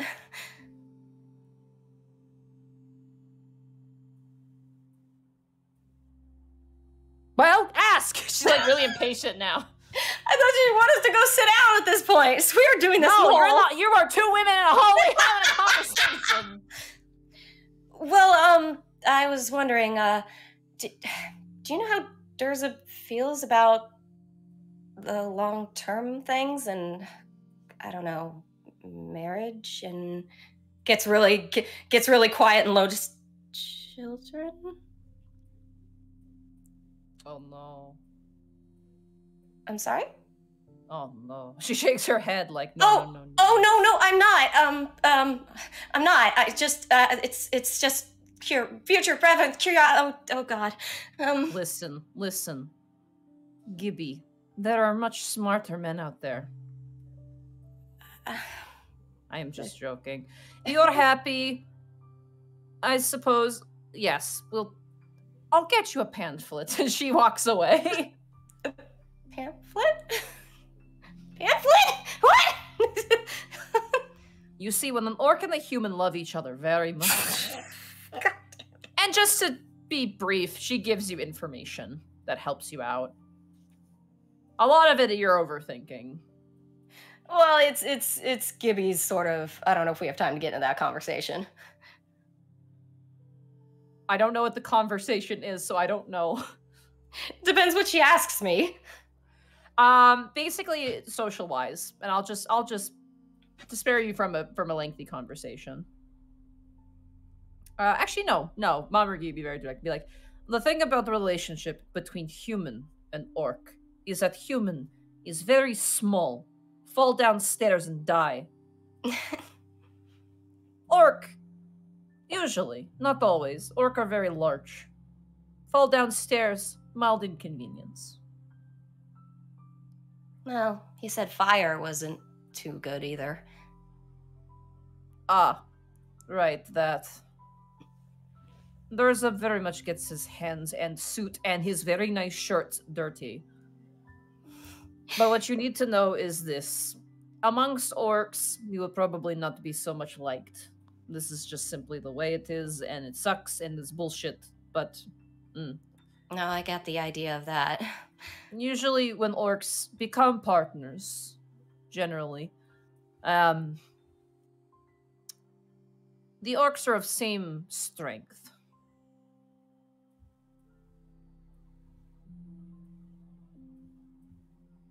Strongest orcs marry strongest orcs. Weakest orcs marry weakest orcs. He mentioned something to that effect.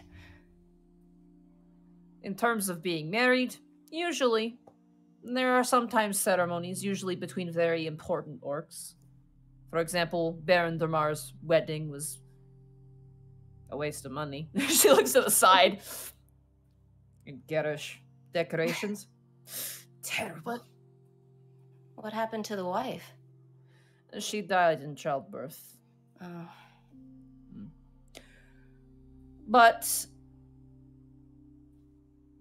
generally, in New Age, for young people, I think it is good. Just keep doing what you're doing. But if he steps out of line, if he does not treat you well, you kill him. Right. Well, Gibby sort of squares her shoulders. I already told him if the Baron makes him work 3 days in 3 days after he got hurt, I was going to have words with the Baron. I would pay to see this. Let the boy do his job, though. As he lets you do yours. Yeah. I know it is good to care about him, but you must not put a leash on him. Right. It is unfair. I know, he wouldn't do it to me. We are a stubborn people. But we're good people. Alright? And she kind of gives you a little chin up. Now get out of here. Thank you.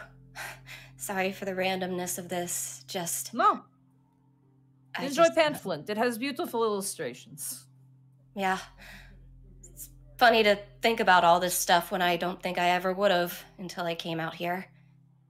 I can't say I definitely, this is stuff I want. It's just I am finally thinking about it for the first time in my life. Thank you again. Of course. And remember, talk to him. I will. But don't scare him. He scares easy. Especially when you're mentioned. He has his reasons. All right. Goodbye. And thank you again, Mama. Take care. Goodbye, Lauren. And I will leave with my pamphlet. So you want to hold hands with an orc. Important things to know. It's like, oh man, I wish I'd known this before. I already jumped the gun on everything in here. Most of the stuff you actually already know.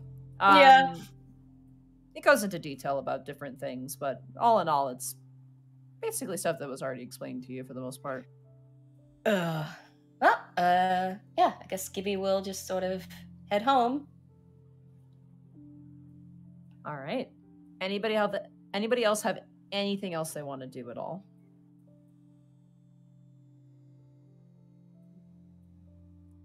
Going once? I don't know if we'll have time for the third thing. Sure. Okay. We can absolutely do that. Okay.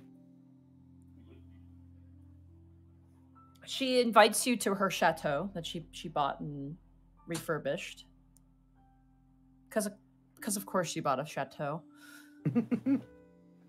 It's actually a little ways out of the city. You actually have to do a decent drive to get there. Probably about a 45-minute drive out of town. But it makes sense for her now that she's kind of retired and kind of wants to stay out of the way of the paparazzi.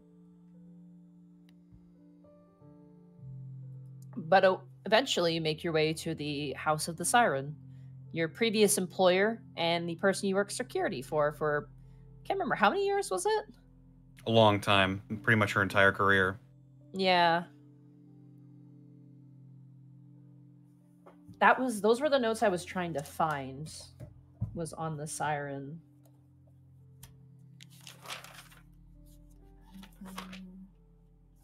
Apologies again.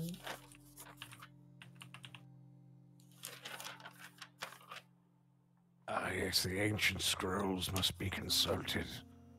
Un memento, por favor. It's mostly because I didn't write down a whole lot of Tanis's information, which was my own fault. The ancient scrolls are a little faded. Un memento. I'm gonna message you something, Connor, if you can just reply to me. All right. The This is ancient the one thing texts require renovations. They do, they really do. Literally, Unexpectables, it's like, oh, nice, organized. And then Prince Division is like that guy with the conspiracy board with the red thread on it, and he's like slapping it with his hand. The ancient texts may have been lost in the Great Fire.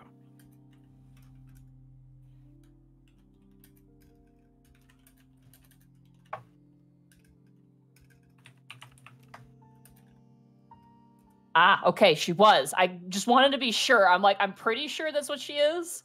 Yeah. But I wasn't 100%. All right, so as you drive up the long, winding driveway of the chateau, did you bring Nefene with you, or did you leave her at home? I'll bring her if she wants to come. She wants to come. Absolutely. Okay. Yeah, I'll bring her. All right, you drive up and eventually park the car and are met with a Minotaur who actually kind of walks down from the door. And you first are like, wow, she got new security, but no, this guy appears to be some sort of like landmaster or like a groundskeeper of some sort. And he kind of approaches the vehicle as you roll down the window, I assume. And he goes, good day there, sir. Hello. You wouldn't happen to be working for any sort of tabloids, websites, and or news stations? I'm an old friend. What is your name? Vero Tanis. I'll speak with the mistress before I let you on the grounds, respectfully, sir. Alrighty. When he walks away, I'll lean over the seat to look at Nefene, and I'll go, mistress, and I'll roll my eyes. Oh, she's extra. A little bit, but...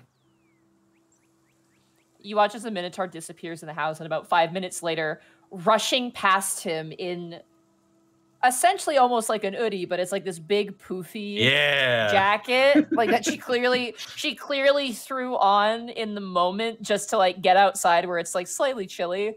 Comes running out the siren, who is a harpy. Her very beautiful, almost palish kind of blonde feathers kind of glistening in the breeze.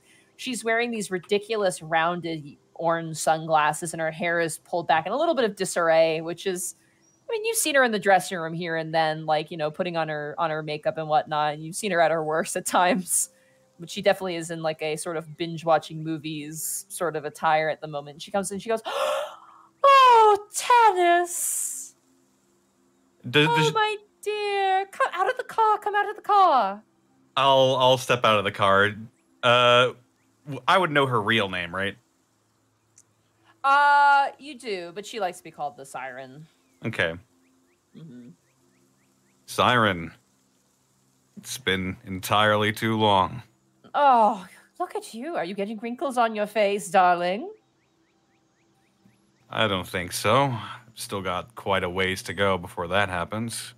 Of course you do. Oh, hello! And Nefene's like, a little scared at first. She's kind of got a Cruella de Vil vibe. I'll kneel down and I'll put a hand on her back. Nefene, this is the Siren. I used to work with her. As a henchman?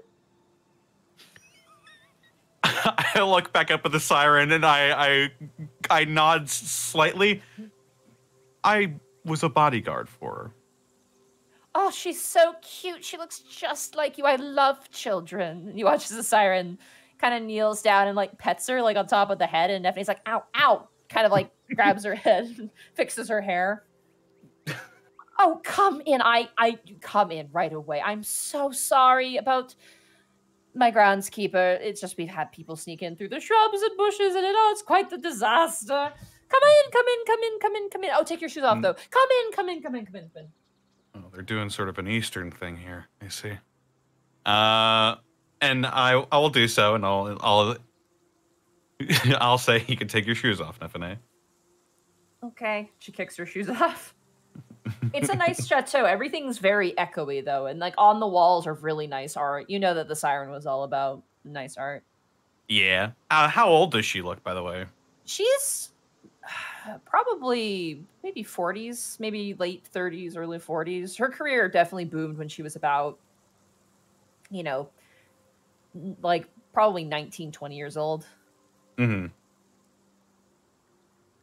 But now she's getting up in years. All her feathers are in place, though. She's not losing feathers. She's not graying at all. Ah, yes. And as you come inside, beautiful, beautiful home. Absolutely gorgeous. She goes, "Can I get you something to drink? I have lemonade. I also have, I have champagne, but you're driving." You can hear the clinking of bottles. I think the little one would like a lemonade, and if you've got tea, I'd like that. Oh yes, of course. I'll get you some tea. Oh, I'd go sit in the appreciate solar. it. Go sit in the solar. It's beautiful in there, despite the chill outside. Go sit. Sit. I'll grab Nephine's hand and I'll sort of like start pointing to things that look expensive and going, "Oh, look at that." I want to touch it. I'll look over my shoulder real quick and then I'll like lift her up to touch it. Okay. She like smacks her hand on a painting and it's in a glass frame. And as you bring Nephine down, you're like, that was fun. And then turn over and see like this perfect child handprint, like in the corner of this massive portrait of her, of the siren, looking really great. And I'll put a finger in front of my mouth and go, shh. As you go to sit down in the solar, it's kind of like a room, but like half of it is like the roof is like glass and it kind of folds over almost like a greenhouse. It's very nice in here. And eventually the siren shows up with a glass of lemonade and she places this really vibrant looking like tea in front of you. You've never seen anything like it. It smells different. It smells nice. I was a little low on tea, so I had to improvise. Well, yeah, it smells lovely either way. I'm sure it tastes the same. Drink it? Yeah. Roll a Constitution saving throw. Fuck. Here, we just got you back. That is a 7. Did I just We drink perfume? just got you back. You spit out the tea. It tastes like burnt boiled sugar. Oh, well, I was out of tea leaves, so I just boiled some energy drink. I'm sorry, what? Okay. This is why you never drink before you ask. Oh, God. I would like to quote a friend of mine. I would like to quote a friend of mine and say, "Cack." I'll Nephine like was going to drink her lemonade and then sees your reaction, and you can see the eyes of like, are we about to get poisoned? Like, what's happening? Does her lemonade look normal? Yeah, it looks completely normal. I nod at Nephine like it's probably fine. Nephine drinks it, and you see her face scrunch in like.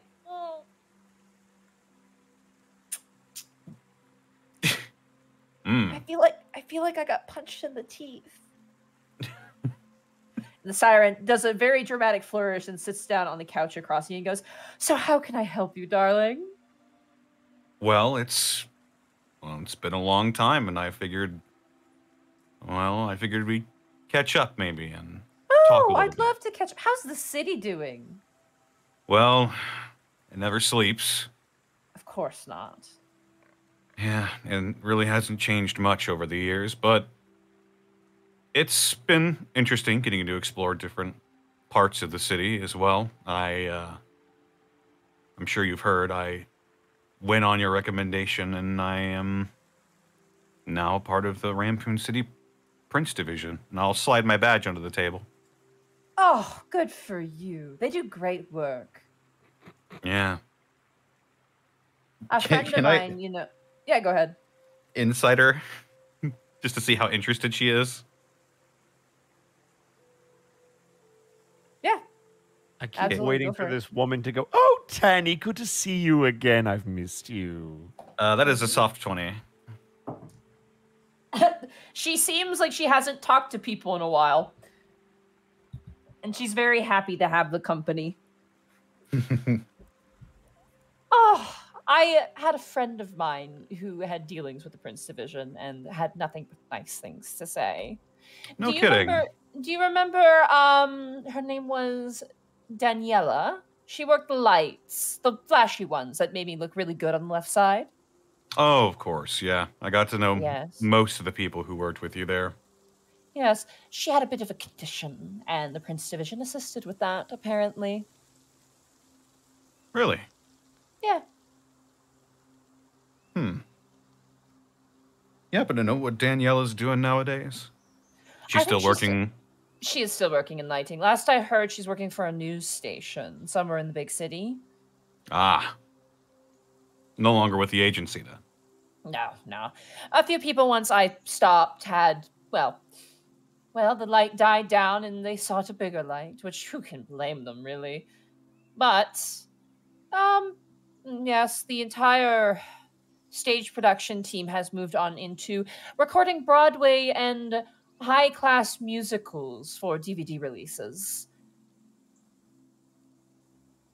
And most of the other tech people have gone on to bigger and brighter things. I believe Jeffers is now working on movies. Remember him? Really? Dwarven guy, taller than average, no beard, which is haunting.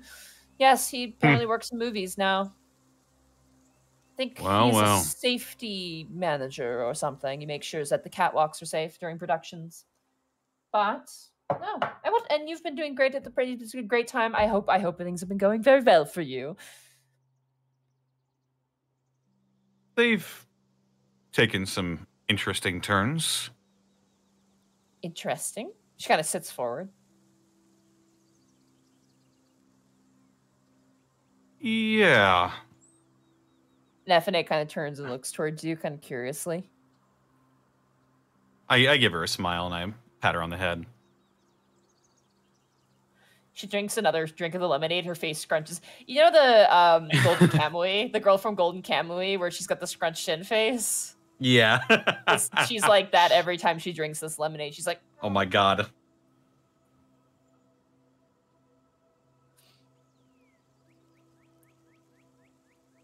well, I've been taking up hobbies myself, but I'm genuinely curious. I mean, something exciting must have happened. Stories. Well. And I'll regale her of some of the things that I've done. I'll leave out details that Nefene doesn't need to know. Fair enough. Oh, forbidden dragon romances, frightening locations with beast abundant, a secret artist society. I love it. Oh my goodness, what an adventure. Oh, it makes me want to get out of this house right now and to get into some trouble. But it's not good for my plumage. Well, personally, I for one would love to see you get out there more. I do miss the pizzazz of the big city, but you know how the stress was getting to me. Right. Too much fixing my feathers and too much, oh, your nails are too long. You need to trim them down. I'd like my nails long. I could put more paint on them. Really. So many expectations, and I can't deliver on all of them. Who knows? Maybe a return tour would do me some good in the next, she counts on her fingers, 10 years, perhaps? Well, if you ever need a police escort. Do you know anyone? Well, you're looking at one. She gives you a wink.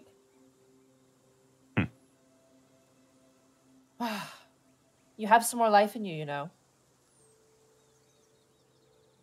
But He she kind of looks to you and goes, but I can tell you have a lot on your mind. You don't seem distant. I remember you used to stand around, you just would stare off into the distance, and even when I talked to you sometimes, you seemed like your mind was elsewhere. Not so much in the sense that you were thinking about something, but that you were trying to think about something. And here I see you, and you seem to have a lot on your mind. A lot more purpose in these brows. She kind of pushes your eyebrows a little bit. I'll like scrunch my face a little bit. Yeah, there is a lot on my mind.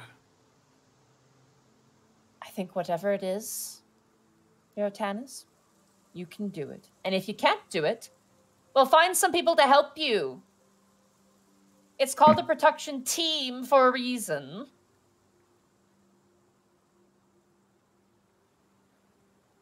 I've already got a pretty good team. And a pretty lovely daughter, too. Would you like some more lemonade? And Neffy's like, oh, no, I couldn't. No, I'm good. She knows about me and me and my wife, right? Like, Yeah, she does. Hmm. She doesn't bring it up because she is respectful. fair Right? enough.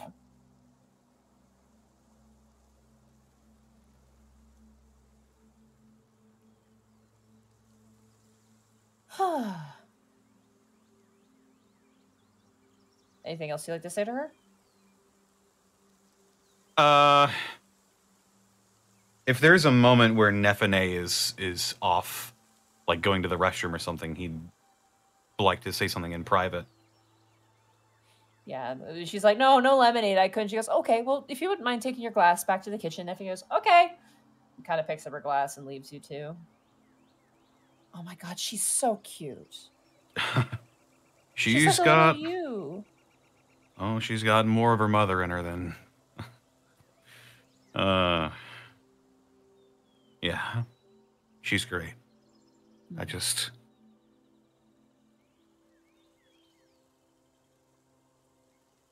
What's wrong, Janice? You're not in trouble, are you? Not really. Did you kill a man? No. Okay, good. I barely killed anybody. Or anything, I should say. I don't think I've killed anybody. But I worry a lot about my family. And I wonder if I can hold this all together. My brother, he's in a very precarious spot right now. And I don't know if I can help him.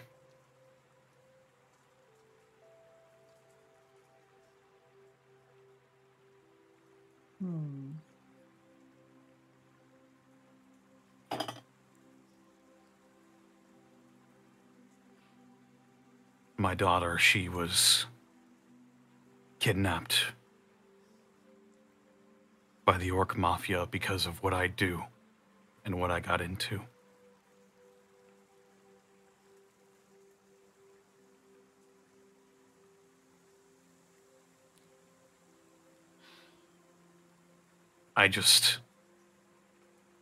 Things haven't felt right for a long time. Like I've lost balance.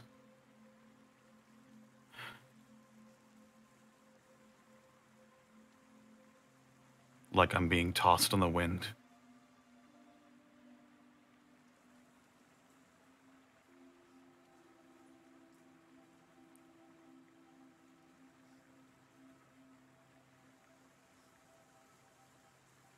Siren kind of thinks about it for a while.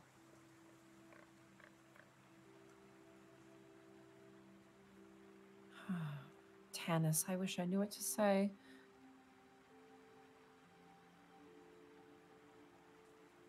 Your daughter, that couldn't have been easy.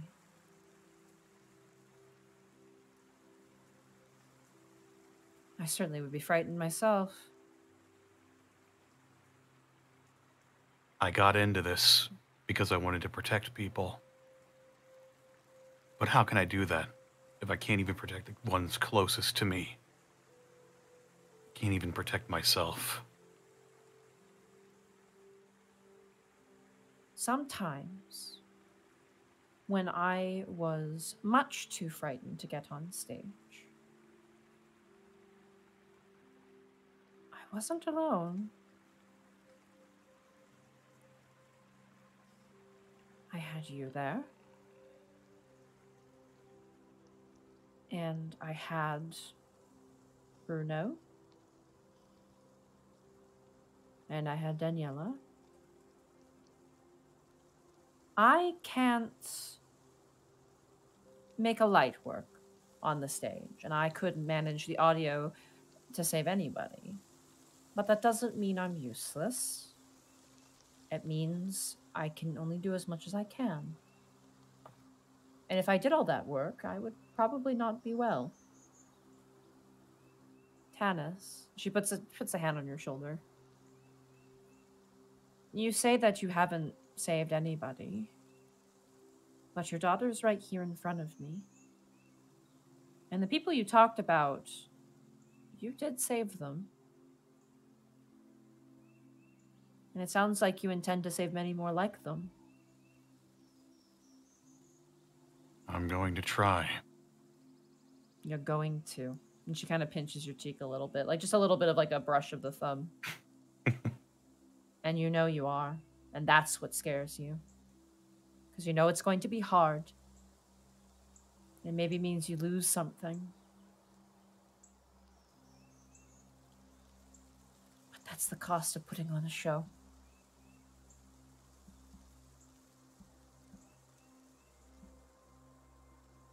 Will you be okay? I don't know. I hope so. Well, if you have any vacation, I have some spare rooms here.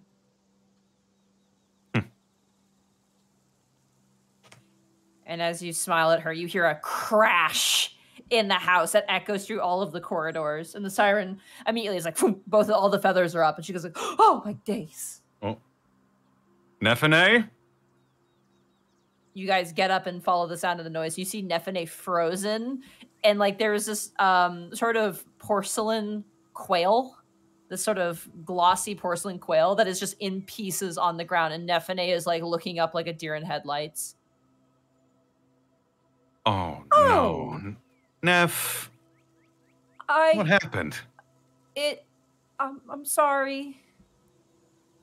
Oh dear. That was an original Gustaffelman piece.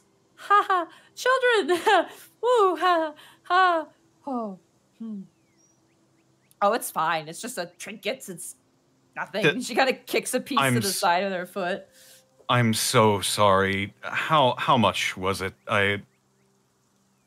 She taps her fingers on her chin and she goes, "You know what? Nothing that a good visit wouldn't cover. Perhaps you can, I don't know, we could, watch some of the old shows and reminisce and..." Sure. Wait! I can... Nephene runs off towards the car. It's honestly, Tannis, it's fine. It's just a statue. I'm she didn't so die. sorry. Oh, it's fine. I really should not have put it on this shelf where it belongs, and now it's on the floor. I can and then, go and see if I can get it mended, or I have a restoration artist who I could speak to. Okay. Don't worry. It's part of being a parent. You watch as Nephene runs back in with that Ziploc bag of cookies.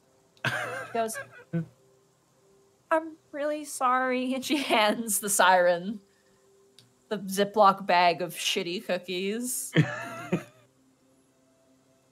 How many cookies are in here? Was that 12 or 16? I can't count. About a baker's dozen, so 12-ish, give or take. Well, then no harm done. The cost has been covered. Thank you. And she kind of pinches Nephene's cheek, and Nephene goes, "Ow!"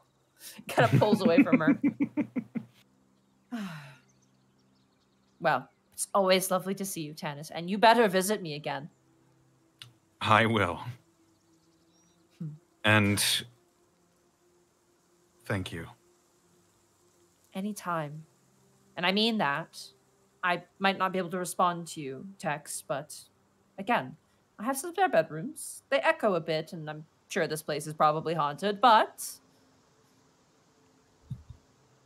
I'll pull her in and I'll hug her. Oh, you always were so huggy. And she kind of pats you on the back of the head. Oh, it's not a tree. It's got to be somebody else, doesn't it?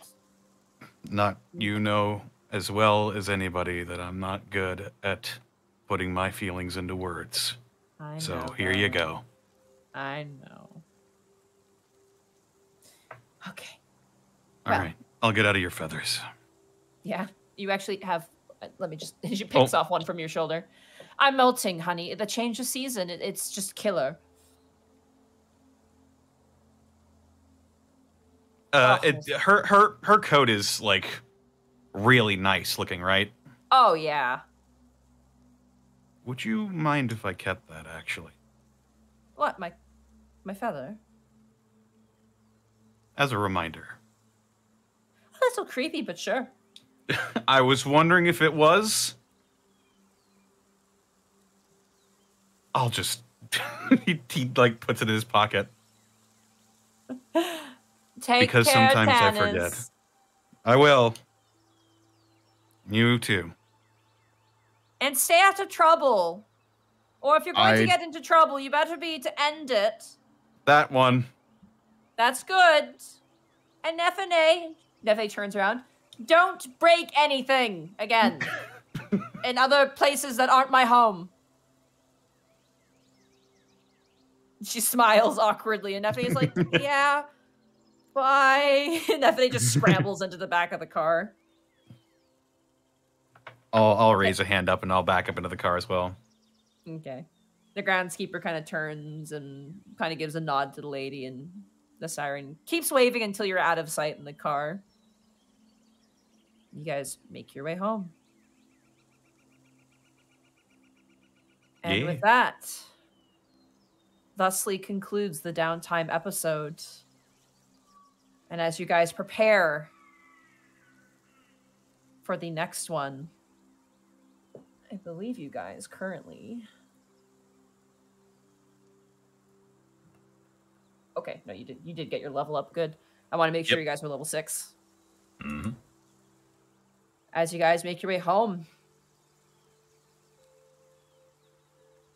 you guys prepare for the meeting of the dragons, Rigagon, the Fey Lords, Baron Dramar, and Chasmodius with a question mark? As you figure out your way forward in the next episode of the Prince Division. And that is where we're going to end the session for tonight. Bye, Austin. Bye, Austin. Bye, Austin.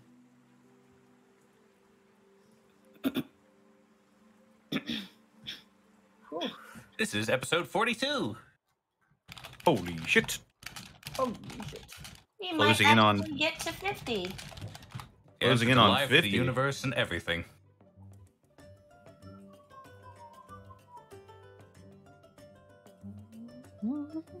So, Monty, Hi.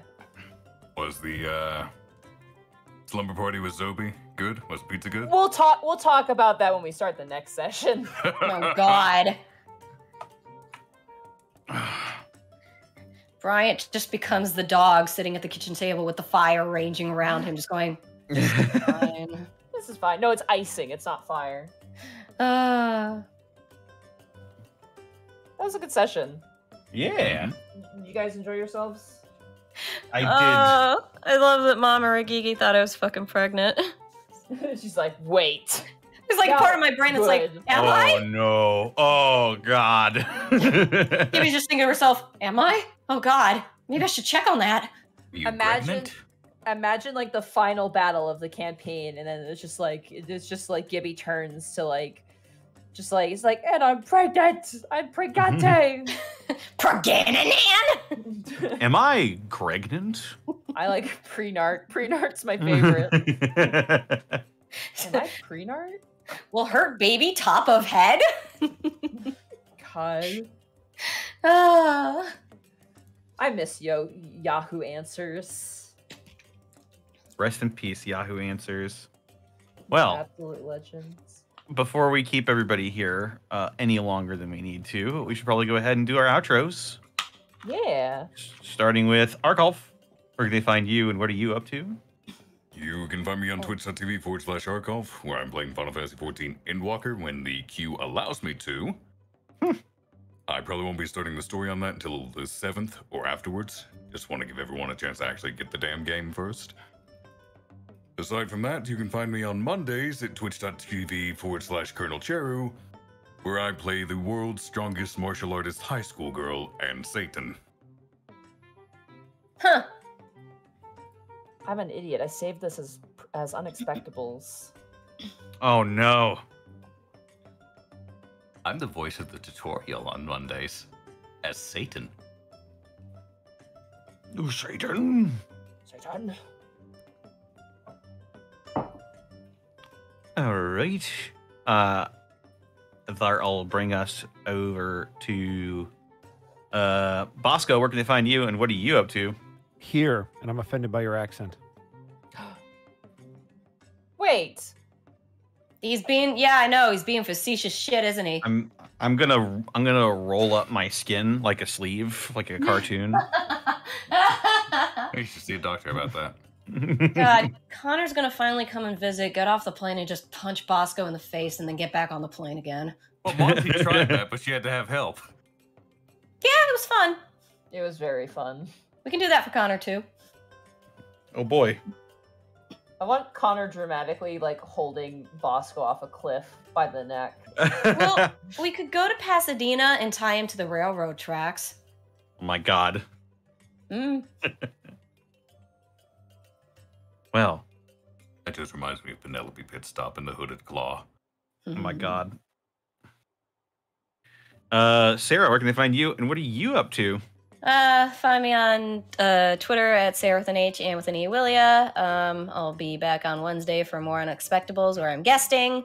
And then Saturday again, I don't know. I don't do a lot of streaming. I'm sorry. There's nothing to talk about. It's NDA. I know that feeling.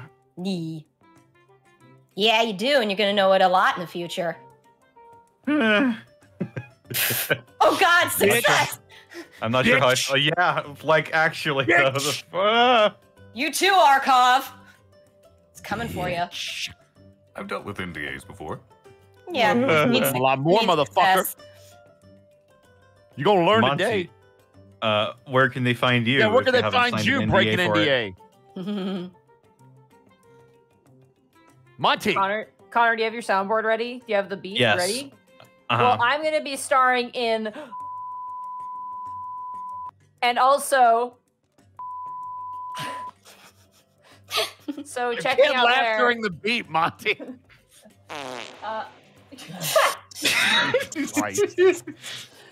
You gave me too much power. You're not allowed to use that. I'm letting you No! In the future, do not use it. No, I want that to be a long fart now instead of a beep sound. No.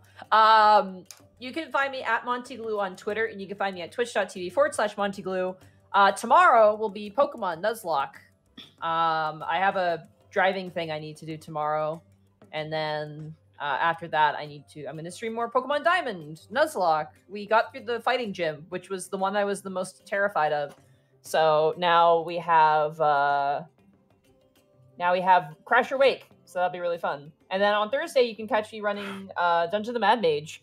The previous episode, the party killed a lot of goblins, and I mean a lot of goblins, at least 30 goblins, if not more than that.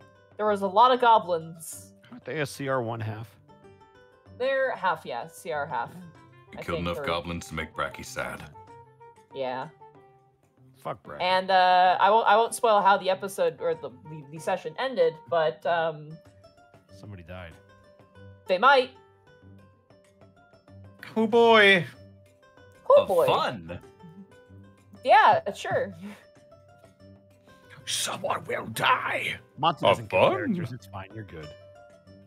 I have no control over that. Yeah, you do. And also, that is literally false. It's happened before. What do you mean? No recollection. Oh yeah, I've murdered. Seika. I've killed.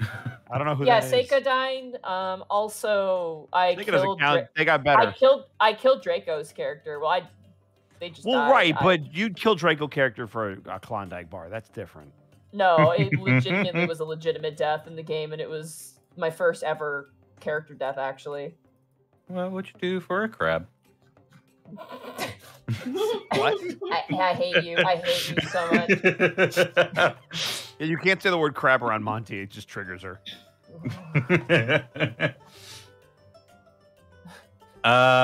See, look at her.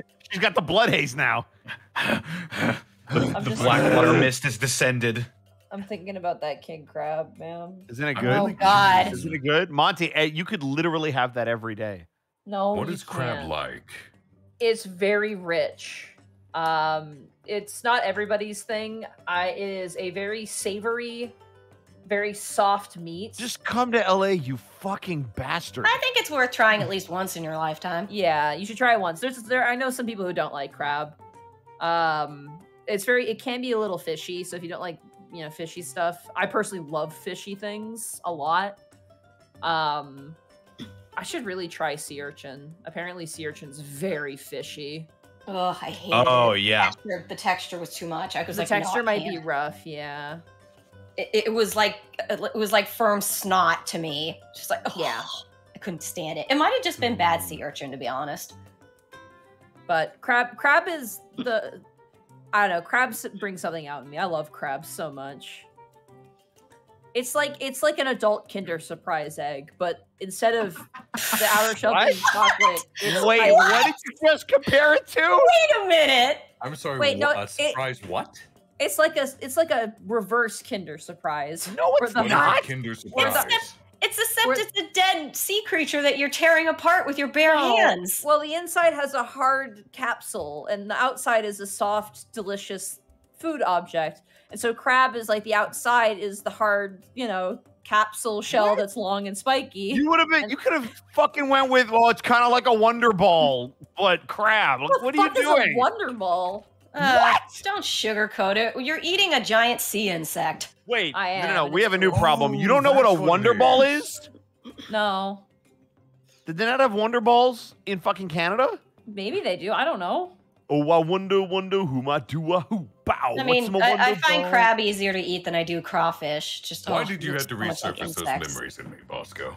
Because I know you. I know you're a Wonder Ball bitch. You literally just flip my switch like a sleeper agent with that. Wonder Balls or with crayfish? What the fuck is? Can someone explain to me what a Wonder Ball is? It's like a Kinder egg. No, it's kind of so Monty. It's kind of like a king crab leg where you. But wait. How can those exist when they banned Kinder Surprise eggs? Why didn't they ban those too? Well, they poisoned them. They're not Kinder Surprise. They're chocolate. They're chocolate. Yeah. So there's nothing inside of them. It's just it's like a chocolate ball. There's candy. There's candy inside. There's candy inside. It is candy though. Yeah. Kinder eggs. No, they're like hard candies. Like they're hard candies. Like yeah. I will post an image in the Prince Division general chat, Monty. This is what a Wonder Ball. Welcome to the looks Candy Podcast, everybody. Oh, that's so lame. Oh my god. What? What do you mean that's lame? It's also Nestle chocolate, which is just not great.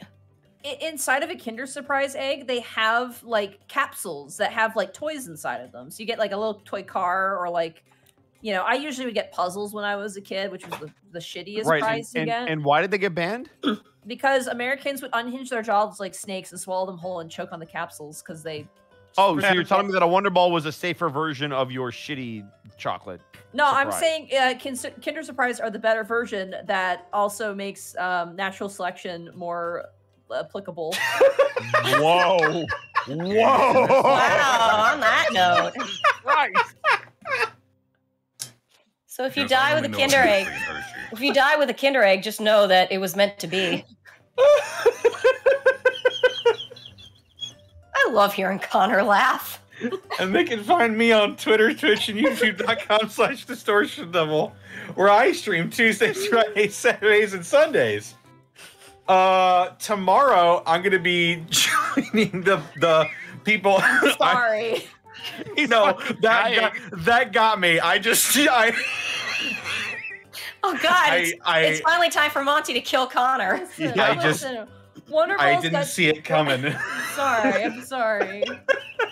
Well, that's not the kind of joke Monty normally makes. So, I'm proud of her. She's hanging around me too much. I just saw that comment go by. I was like, wow, I didn't know Monty was a social Darwinist. I'm not. I'm just saying. The fact that America had to ban that because people would just eat the thing whole is the craziest thing. To be fair, we're also the ones that they had to put a hot warning label on coffee for. It's true. Yeah, it's true. Well, they can find me tomorrow over at twitch.tv/roll, ROLE, 4 damage. As I and a group of other D&D YouTubers and content creators and the like.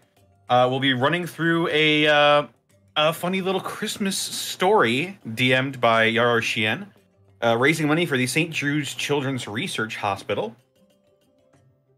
And yeah, that'll be happening sometime tomorrow. I'll be tweeting out when. Will be the very last block on their sort of 48-hour marathon that they're doing right now. And I'd appreciate seeing some of y'all there. Other than that, be sure to check out Dead House Sonata. They've got a tech demo out now that is playable. That's right. Be sure to go to deadhousesonata.com. Make sure to check out the tech demo. It is very bare bones, but it will give you an idea of what some of the system's building blocks sort of look like, and it's playable. And also be sure to check out my DM's Guild, where sometime in the next couple of weeks or so, I'll be releasing the Warpath Barbarian, which is sort of like Rambo, John Wick, Die Hard sort of barbarian subclass that I've come up with that specialize in ranged weaponry. Yes. Other than that, I'd like to thank our wonderful sponsor for this evening's escapades, Die Hard Dice. That's right. I rolled with all of my metal dice today with Die Hard Dice. Woo! You hear that weight? That is a good heft that those Die Hard dice have. Makes you feel like a king when you have them in your hand. You're just like, ah, yes, this is a good heft. And yes, now through December 20th, if you would like to purchase a gift for either yourself or another tabletop lover in your life, then be sure to head on over to dieharddice.com, use the code Unexpectable ! And you can save 15% on your order at dieharddice.com. And if you're ordering for Christmas, please order now. Like, order sooner rather than later, because the sooner the better. If you order them late and they don't get here in time, that is not on Die Hard Dice. They literally do everything they can to get you your dice, but there's some things out of their control. But order soon. Consider your location. If you're in the US, probably shorter delivery time. If you live in Canada, I got bad news for you. Ooh.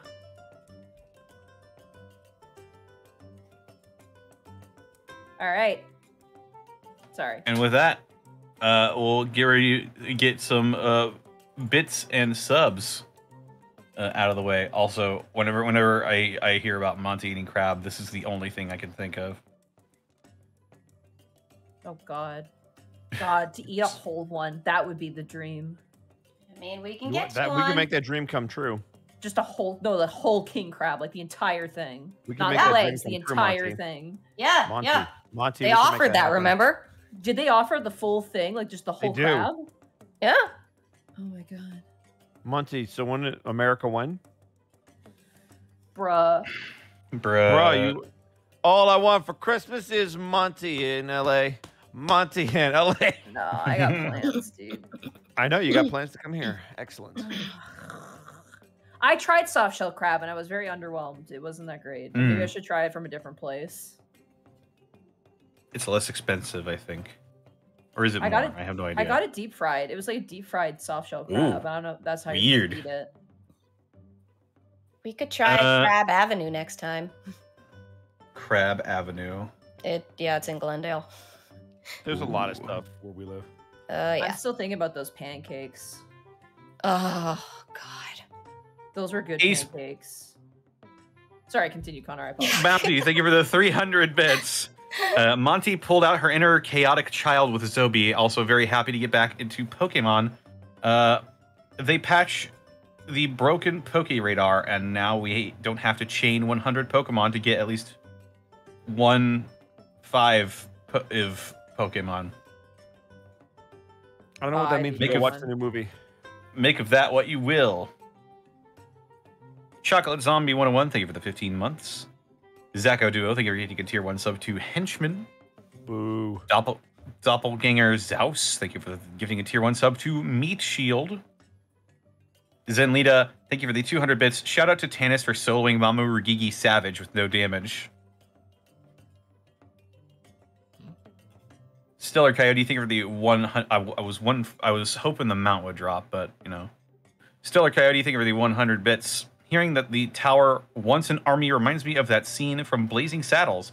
I want rustlers, hustlers, assassins, barbarians, bugbears, beholders, mind flayers, mimics, minions, bandits, warlords, half-orcs, half-devils, half-wits, dimwits, nitwits, nilbogs, owlbears, ogres, hags, harpies, redcaps, cut purses, throat cutters, train robbers, bank robbers, quicklings, and Methodists. Yes. Classic movie. Go watch it. Magic Ninja Go, thank you for the 100 bits. Instead of censoring swears and such with bleeps and beeps, Connor swears with Connor censors swears with farts. That is true.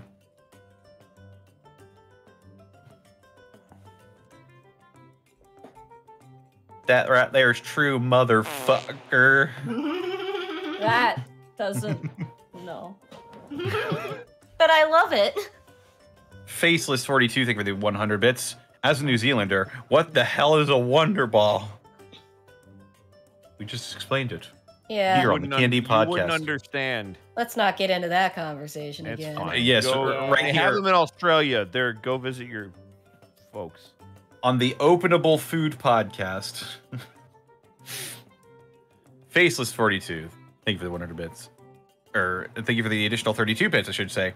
I just found out what a Wonder Ball is, and I have to agree with Monty. They do look underwhelming. Y'all motherfuckers. I just find it interesting that I there don't was a know. second food that I knew about that Monty did not. I Yeah, think- that's interesting. Are Kinder Surprise still illegal? I Yes. don't love it. I think they are. Damn it. I want you guys to try a Kinder Surprise. Hold on, let me check. It's been a few years since I last checked. I heard they were unbanned and then got banned again. Because Find out now. I remember looking into like sending some to my friends, and it's actually considered contraband. You can get fined 2,000 Canadian dollars if you send them over the border. Damn, they're serious about that. That's what I heard. Yes. They're illegal to import into the U.S. Ugh. What the The fuck? Federal Food, Drug, and Cosmetics Act prohibits Kinder Eggs as they don't allow confectionery products to contain a non-nutritive object.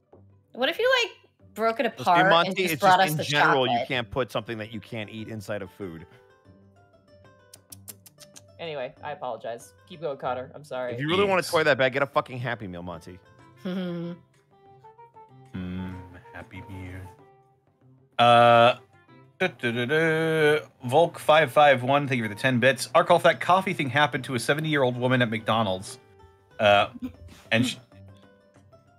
it spread that around to make her look like a money-grubbing jerk. All they were serving, their coffee at 200 degrees Fahrenheit. It's nearly 100 degrees Celsius. Wait, there was an actual event behind that? Yeah. Oh yeah, it was a Yeah. big deal back in the day. I had no That's idea. why they put it on the label now. Yeah, and then they pointed to her being an idiot when in truth, like, they actually, like, basically McDonald's retaliated with a huge smear campaign against this one individual, because Oh, they were got upset. it was highly effective. Yeah. Indeed. Quiet Riot, thank you for the 30 bits. When an orc and a human love each other very much, the human has to make a constitution saving throw or lose half their movement speed. See Panic at the romance shit. You not won that fucking roll. But Yeah. It was underwater. So maybe that helped. It was underwater. Yeah. Monty, fact check. Yeah. Wait, what? I was- Yeah. You guys I were with wasn't paying Zenryo and you were attention. underwater, so it was totally fine. Monty's just sitting here like. Yeah, I'm having a good time. So Monty's brain is just going, I like cats. Yeah. Cat food. Yeah. I'm just hungry. I'm thinking about what I want to eat after this, but already packed what were we talking about? Were we talking about Zeus or something? Oh, we're talking about the message. Yes, the message was. When an orc and a human love each other very much, the human has to make a constitution saving throw or lose half their movement speed. I did. I barely said that's got why it. Monty zoned out because she started thinking about Goliaths. Fair enough. Now I follow. Oh my gosh. Isoka. Volk551, thank you for the bit. That coffee gave the old woman 3rd-degree burns. Oh, God. Yeah, it was really bad. Jesus Christ. Yep. And they like made fun, like, oh, she just poured coffee on her. It's not that big. It's like, no, your coffee was like nuclear hot. That's why she was suing you. It shouldn't have been that hot. Genuinely, I Sweet. had no idea there was an actual event behind it. Yeah. I think there were a couple, but that was the big one. Yeah, that's the one that everybody knows. One sweet girl, thank you for the 100 bits. Amazing job as always. Yes, you too, Bosco. My coworker loves when you all stream because apparently it puts me in a better mood. I'll fight you. Yeah. All right, and that's it. That's it. That's everything. Fucking great. All right. Who do Every we, last little detail. Great. who do we want to raid? I have quite a few people. Yeah, anyone but Thero I'm good with. You know who we could raid? We could raid Shempai. Yeah, I'm good with Shenpai's not Thero. I don't think we. Warning. Oh, right. It's gonna be. Shinpai is currently going through the Endwalker main scenario quest. If anyone in the chat plays Final Fantasy XIV and don't want spoilers, Let's do not. not. do I have that, a alternative. Yes. Okay. We could raid the charity that I'm going to be a part of Oh tomorrow. yeah, that'd be a good idea. We'll raid Yeah. Shempai when she's not streaming spoiler content. Are they still We going? love Yes, her. they are. What It is- is. what is- It is type roll it? ROL. Can you type it to me in the channel? Yes. That's just easier because then I can copy paste it.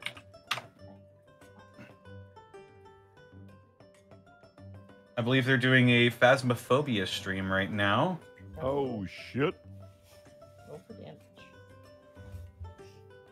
What should our raid message be? Poop. Poop. Look out, ghosts! if a chef makes spaghetti and another chef steals his recipe, is that a copy pasta? Yes. Someone actually had a really good one. Stuffed crust, stuffed crust. Yeah. Stuffed crust. Stuffed crust. Stuffed crust, stuffed crust, stuffed crust, stuffed crust. Let's do that. All right, stuffed crust, go. Da, da, da, da. Bye, guys. Have a good night. Bye, everybody. Kinder eggs will kill us all. No, they won't. Connor.